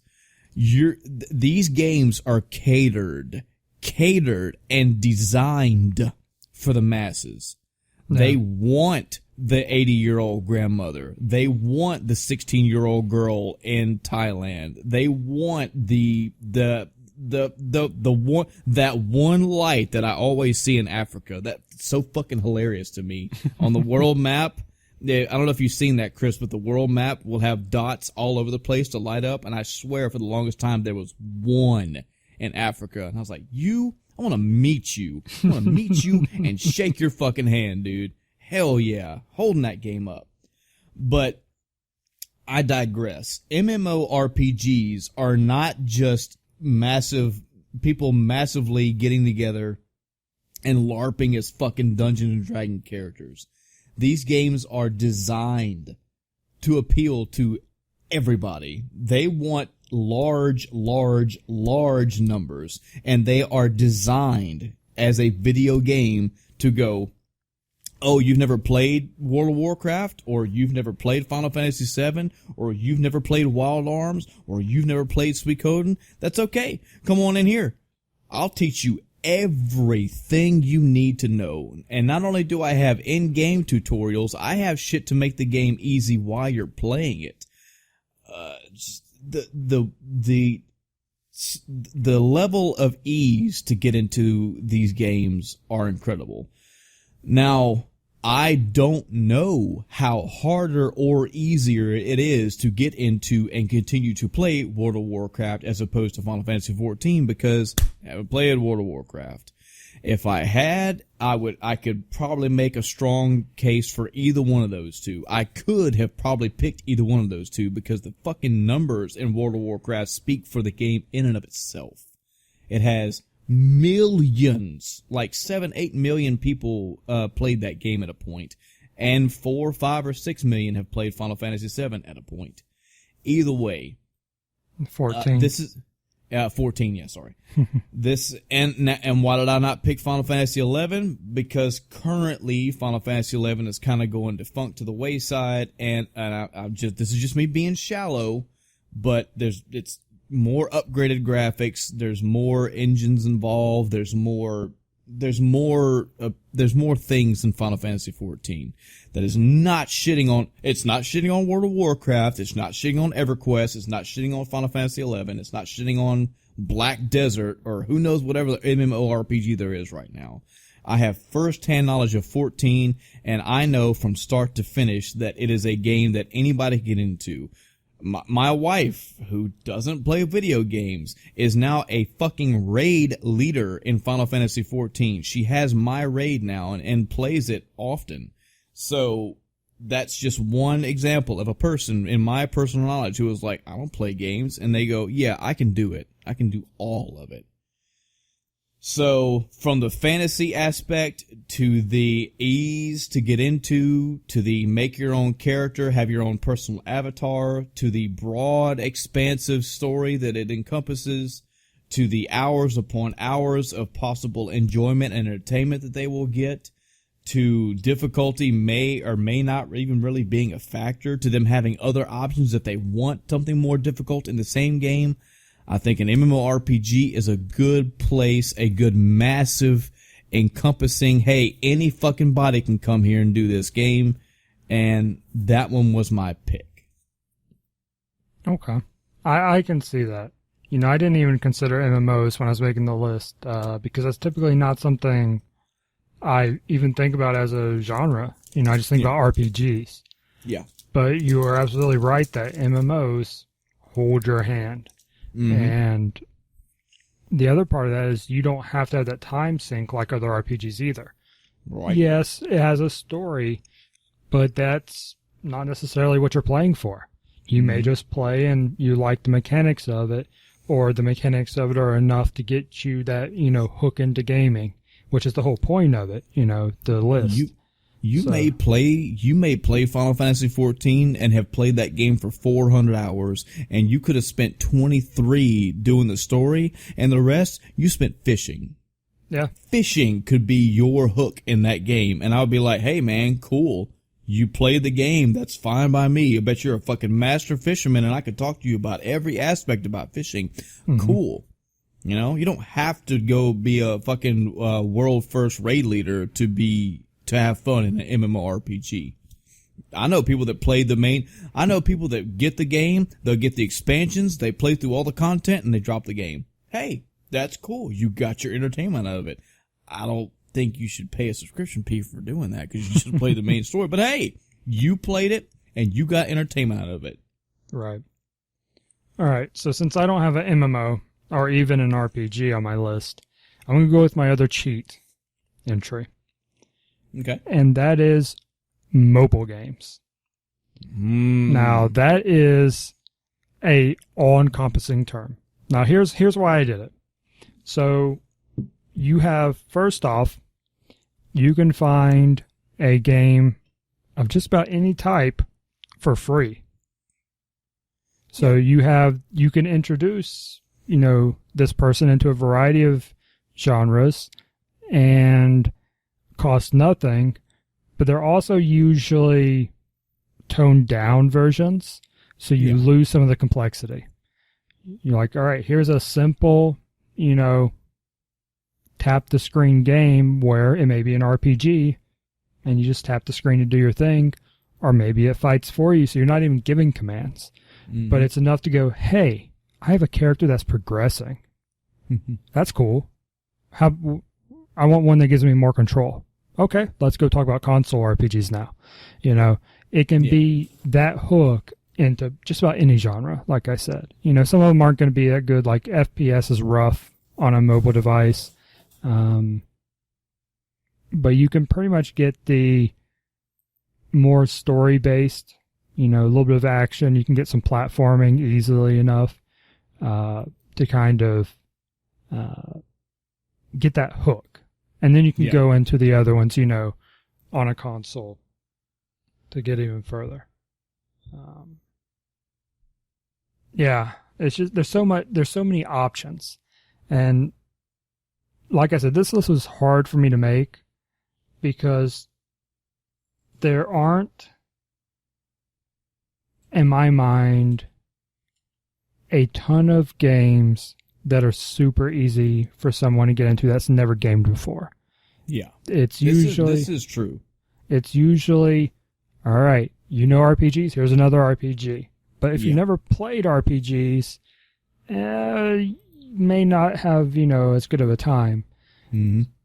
But if you can play an RPG light, where you have a lot of the complexity taken out, fewer systems to learn, a shorter story, if there even is one, or a short story and a simple system, just to have a little bit of storytelling, a little bit of RPG experience. Yeah. Yeah. So that's my other cheat. Hey, I did not pick a mobile game at all. The reason why is because I have such disdain for mobile gaming, period. And when I say that, I really mean like phone games, tablet games. I'm not talking about the Game Boy or the DS or even the Game Gear. I feel if I want to bring somebody into, I mean, this is going like 7 levels above what we've been talking about. But if I'm approaching somebody and saying, "Hey, here's gaming, here you go," what I'm doing is they're looking up from their cell phone at me going, "Huh, what's up?" And I go, "Yeah, I want you to put that cell phone down because that's not the world you're about to be in. That's not going to be your life. That may be where you go if you need help. It may be where you go if you want to watch videos on how to do something. It may be where you even go to watch videos where people entertain you about that game I'm about to show you. But that cell phone is not where your game is going to be. No matter what the media is telling me, my gaming, I'm not playing some I wasn't playing some phone game beginning of last year. I was playing a fucking Wii U video game. My top 15 wall does not have a cell phone game up there or a tablet game. It's not that I hate these things. It's just it's not gaming. It's a watered down. Go check out our mobile gaming episode. I don't remember. Chris will find out and tell you later. But we've already discussed mobile gaming, and that's not what this is. Thank you, Chris. Episode 16. Awesome. My next game I picked, which is going to sound kind of crazy because I just came up with an MMORPG. My next game I picked an RPG. Same kind of premise, so you're a little bit of redundancy here, but that's okay. I'm willing to deal with that. This puts you in a fantasy world, which is good because, again, stemming all the way back to fucking D&D days. This is where that fantasy, elves and knights and nerdism and all that kind of has roots. This game kind of has those roots in them, but it definitely has the RPG feel. It has a long, deep, and enjoyable story that I think, and once I tell you the game, I'm going to tell you why I didn't pick another game. I think it's easy for people to get into, and it's an accessible story. The RPG that I picked was Chrono Trigger for the Super Nintendo. Why I didn't pick Final Fantasy VI is because, and again, this may be shortchanging the audience, not our audience, but the person that we're presenting the game to. But when you play Chrono Trigger and you start that game, you literally start that game waking up in your bed you're being woken up by your mother. You're being told to go downstairs. There's a fair today that you've been wanting to go to, and it's about to happen. So hey, get up, Sonny, and go to the fair. Anybody can relate to that. Boy or girl can relate to being asleep, being woken up by a parent, and going, "Hey, I'm going to open the curtains. This is a bedroom. These are curtains. This is a bed. This is all familiar to you. Hey, there's a fair. Everybody knows what the fuck a fair is. You're going to go to the fair. You're a boy, or apparently you're a young boy. You want to go play at the fair." When you open Final Fantasy VI, you're in Magitech armor. I know this is not, it's easy to understand. Final Fantasy VI is not fucking convoluted. That's not what I'm getting at. What I'm saying is that you're this girl apparently riding around in some machine, which you later find out is Magitech armor. You're going to this city in this snowy area called, Narsh, whatever that is. You're going to find an Esper, whatever an Esper it is. You get my point. Chrono Trigger captures you. Now, for me, in my opinion, for a non-gamer, Chrono Trigger captures you like that. The curiosity you would get from Final Fantasy VI is there. I don't doubt that. But from the very start of the game, if you compare those side by side, I think a little bit of, well, okay, what's really going on in Final Fantasy VI as opposed to, oh, young kid, out of bed, curtains open. Hey, go to the fair. Hey, there's a cat there. Don't forget to feed the cat. I feel it has more. That's a real easy way to slide you into what this game's about to be. Okay? So from the start, you have an RPG that's going to have a real good, easygoing time. Now, a negative to the game, Chrono Trigger does not hold your hand. Okay, you're going to have to learn how to move around. You're going to have to learn what a menu is and learn what the things are in a menu. I do agree that there is a learning curve. Excuse me. An example, another game that I was debating on putting here instead was Mass Effect. Mass Effect has tutorials for everything at the beginning of the game. Teaches you how to move around, teaches you how to look, teaches you things about the menu, teaches you things about weapons and items and how to use psionics and all that shit. But I really wish I had more reasons why I didn't pick Mass Effect, but I didn't. I picked Chrono Trigger over it. It's a simpler game. I'm using that in the very most respectable terms. Chrono Trigger is a much simpler and easier game to follow and go along with than Mass Effect. Mass Effect has a huge overarching story with lots of sub-stories across 3 separate titles. There is a huge thing to Mass Effect. With Chrono Trigger, you got 50, 60 hours worth of a goddamn good solid story. So I will wholeheartedly admit that there is a learning curve, but I think the ease of that game, that ease of you being a kid waking up and going to the fair and having very easy to understand things, you learning the controls will be okay. And if we are bending the rules a little bit, if I'm presented this game to somebody, I could be there helping them. Go, okay, this is what this menu does. This is what this. Look, check this out. Here's an option. They just want you to. This is just saying how fast the text's gonna go. Do you want the text to go really fast across the screen? Do you care, or do you read it as it goes? So maybe you want the text to be slower. This is how your buttons are set up. Maybe you want to have a different button configuration. This is how you move around. This is what you do when you're in a battle. I'll admit that there's a learning curve there, but I think it's okay. I think it's okay because this game is so good. This is a hallmark. This is a staple of video game life. Chrono Trigger and Final Fantasy VI both are. Are you fucking kidding me? You need to play these games. Chrono Trigger has stood the test of time. It stands the test of time today. It's a very easy to understand, no crazy, wild, zany out there, holy shit, Kojima storyline shit going on. It's very easy to grasp. Once you have the game down, once you have the battle system down, it has growth to it. It has so much depth. And just the charm and appeal of Chrono Trigger alone made me pick it above any other RPG. I feel it's kind of a no loss. There may be other ones to pick, and we'll get to that at the end of this episode, but I picked Chrono Trigger. I think as far as an RPG goes, an RPG is a good fantasy staple for video games, and I picked Chrono Trigger to be that staple to showcase. Chris, what's your last pick?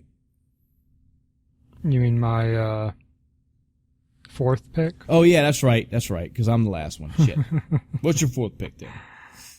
Yeah, so I'll save my one for last. My next one is Mario Party. Okay. And I'm going to go with... I'm going to go with Mario Party, not the last one, which I believe was 8. I think 7 is the one I'm thinking of. I didn't write down a specific number on my thing, but so this is not cheating. I'm going to pick 7. So, and 8 has new mechanics that made the game worse. Aren't they anyway. Up to 10 by now? I'll fact check that while you're... I think they're remakes and stuff. Mario Party 10 for the Wii U, bro. What am I? You're crazy, man. Okay. Well, it's not the latest one. Okay. For the Wii U. It's whatever came before that, so probably 9. Then I might still go with 7 or one of the earlier ones. Okay, Mario... This is what I know. I've never played Mario Party 10, so I can't talk about that one. Mario Party, probably 9 was the one that changed to where everybody was in the cart together. Okay, not that fucking game. Mario Party 8 was the one before that one. That was That the one. one. That okay. 8. Good choice, man. Because me and my wife played that one all the time too. But anyway, And not that has any fucking factor in what you picked. Yeah, I put this one down, and the genre I wrote was casual, but it's also social. Yes. If you man. can play games with the people around like you, this. it doesn't matter what the game is at that point. I mean, it does, but you get what I'm saying. If you're playing with your family and you're all having a good time, okay, what more do you need? Man, Chris, you're fucking, that's a nail on the head right there, man. I would put that over first person shooter, because typically, if you're playing a first person shooter, unless you're playing on a team, you're always going to be running and gunning against the other people. Mm-hmm. And well, no, I guess that doesn't match up, because in Mario Party, you're always against other people too. But there's more of a friendly aspect to playing Mario Party. As to, you're trying to be the first person shooter. You're just trying to be the first to kill. You're trying to be the one with the top score, which I guess you are. Fuck it. Here's the other part too. I feel like the social aspect of Mario Party is better. That's what I'm getting at, as opposed to first-person shooter. Yes. And here's the other part. Not only are they having fun, playing with family and whatnot, or friends, they also are getting little samples of other genres. Mm-hmm. You have the mini games, this one's, a point and shoot with the controller, or, aim and shoot something on the screen. Yeah. So you're getting a little bit of that. You get these mini games. It's like, okay, they're doing more and more and more, and there's a fairly good variety of games and mechanics in the Mario Party games. Yeah. With the mini games, so you're getting more exposure, and it'll make other genres not be as intimidating later on. Yeah. That's really fucking good, man. Yeah, because you got, in the mini games, you have, hey, here's a racing mini game. Hey, there's a shit ton of racing is an entire genre, which is has very in-depth car designs. Here's platforming. Right above, there's platforming games galore.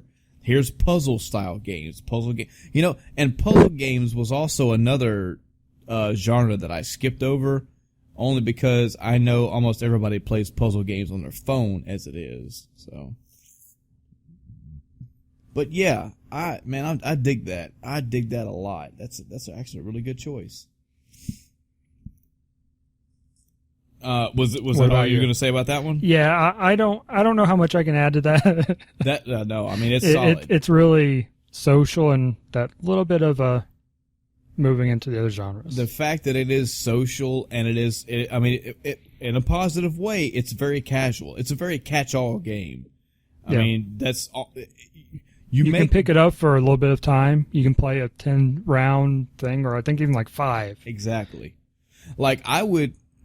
This is going to be controversial, I know, and this could be another topic in and of itself, but what console would you recommend for somebody? I could make a strong argument for the Wii to be a console for somebody's first. Why? Yeah. You have access to a whole lot of old games to begin with if you want to go have somebody play old school games, but that, like I say, MMORPGs are designed for the masses. The Wii was designed for the masses. It has games of all kind of variety. Casual and semi-hardcore to hardcore. So it's all there. But yep. Yeah. So my last game that I picked, oh man, this is a good one. And this is topical definitely because it's had a re-release recently, sorry. A lot of action games. A lot of action games for me to pick through. Mm-hmm. Action games for me beat out fighting games only because of the game that I'm about to drop. Okay. I think this game will give you the action you need. It will give you the music you need. It will give you the story as well. Hopefully you will beat it, because you will definitely get the grasp of it if you do. If you don't, you may be missing out. The game I'm talking about is Bloodborne. No, I'm just kidding. Whoa! I thought about that as a joke when I'm like, yeah, I'll just throw fucking Dark Souls at somebody. And go, yeah, you brand new to gaming. Hey, there are tutorials in Dark Souls now. Don't give me shit. They teach you how to play that game within the first 5 minutes. So if you just can't do it, I guess you just suck at life, man. And they never play games ever again. They say, fuck video games. No, the action game that I picked is Shadow of the Colossus. Now, this game recently got a re-release. So that would be the one that I would have them play because now that I have played it, I can agree that yes, the upgrade it got, it has a lot of control updates, make things a little bit easier to play. The visuals, of course, alone have a graphical upgrade. All of that's good. I picked Shadow of the Colossus because this is about as close to artsy-fartsy as I want to get with video games. There are lots of video games out there that art as a genre has sprung up as a thing in the past, say, decade. Journey is an example. It's a video game, but it's all about the visual. It's all about the experience and the metaphorical playthrough of the game, so on and so forth, yada ta. Shadow of the Colossus, number one, isn't for me. It's another staple of video games. It is a hallmark, a pretty much a 9.995 masterpiece of a video game. It blends everything that you will need to get from video games all in one. Number one, I don't know why I'm starting out with music, but I've just been doing it. Number one, the music. This is a symphonic soundtrack. Every track you come across, all symphony, all classically done. It all matches what you're doing. It gives every Colossus their own individual feel, their own individual style. It puts them all in their own little world. The graphics, again, because you're playing the new re-release, they're going to blow your mind. You're going to have sun-setting vistas. You're going to go through you're going to go through a lot of open areas, but you're going to go through woodlands, you're going to go into caves, you're going to go through into large gigantic lake areas, you're going to go through a fucking battle-ridden area in a rainstorm. I mean, you're going to have lots of locales, and they're all going to be beautiful. Are they going to be the most breathtaking in video game history? No. Are they up there? You fucking right they are. The story, again, this is one of those where I would hope you would love or like the game enough that you would play all the way through, because you're going to want to know where this story ends. And it has a story that it teaches you very subtly at the beginning of the game. It's got enough text to get you through. It's not packed with action cut, smash cut action scenes. It's got enough to tell you what you need to know. Gaming in general, it has the action there for you. It teaches you, it's puzzle solving, it's action, it has what you need for the video game itself every time that you go fight a boss. Hey, maybe you'll play it and you'll actually like riding aggro around and just riding horseback through the world. Hey, that's cool too. But the game is about you being on the Colossus. The game is about you finding out how to get there. The game is about when you get there, what to do. How do you take this down? Now, again, there may be a slight... something we never thought of, Chris? Almost all these games have instruction manuals. I mean, if we're being real about this, even if the game doesn't have a quote-unquote, baby mode, Chrono Trigger had a booklet. Shadow of the Colossus will have a booklet of some type, even if it's like an insert. But the controls...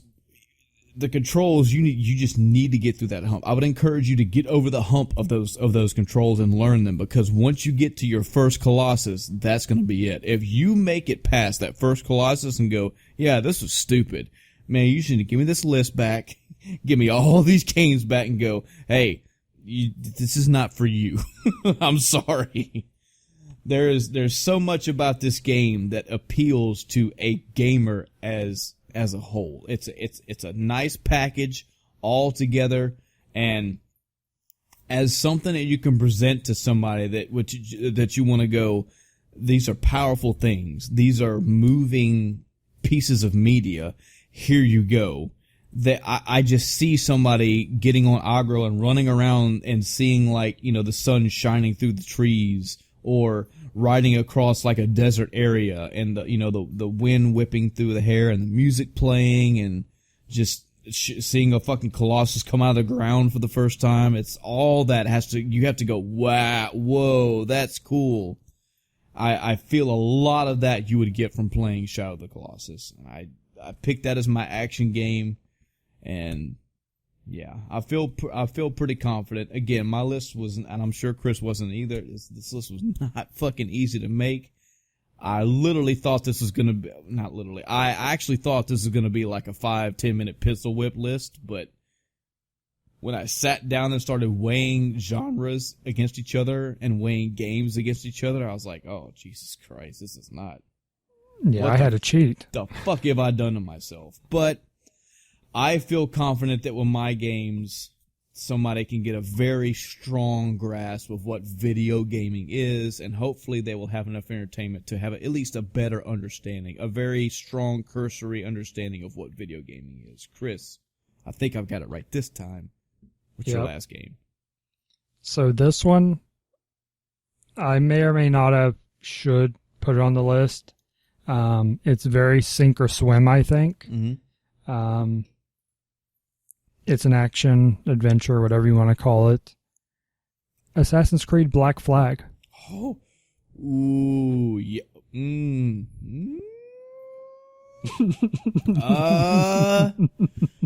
Yeah, let's talk about this. Let's unpackage this. Go ahead. So, Assassin's Creed games do a fairly good job of holding your hand. Mm-hmm. Whenever they introduce you to a new tool, equipment, ability, whatnot, either in the Animus or the quote unquote real world, I already forgot what it's called, they will teach you how to use it. Mm-hmm. And give you a specific objective around using that ability. So you have the hand holding is there. You have a lot of roaming to do. You have a lot of exploring you can do and running around. You have a ship. If you like pirates, if someone really likes pirates and wants to play a game, maybe this is a good hook for them. Yeah. If the I'm trying to think. I mean, it's it's also part of the pirates, but maybe they just like you talked about when you got on your ship, and the shanties and your crew and all that, the interactions with the NPCs in that game. I think overall it would be a very solid experience. I just think, like I said, it's probably going to be sink or swim. There's going to be that initial hurdle to get through parts of the game, especially early on when you don't have the ship yet and whatnot.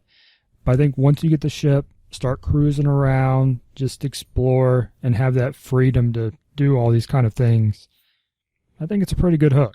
Yeah, it has character draw for sure. It has multiple characters to draw to, and let's be real. I have made this statement on this podcast that there was a reason why I was going to pick Terminator 2 as a fucking game to play back in the day, was because I, as an ignorant video gamer, was like, movie, video games.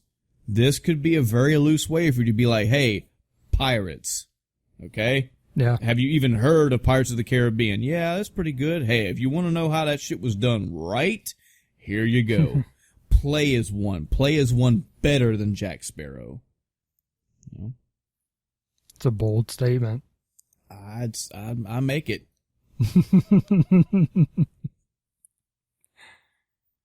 Yeah. I mean, let's be real, Chris. The only thing Black Flag is missing is an actual Kraken. Come on.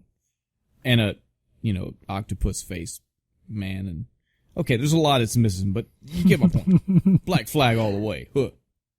Yeah. I really hesitate to put on my list, but I wanted a good action adventure game.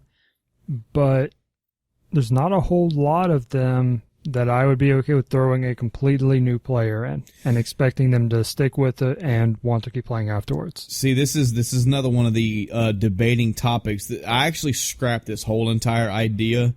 I really tried to appeal to the mainstream, and the way that I was doing that initially was going, okay, what are all the icons that people do know?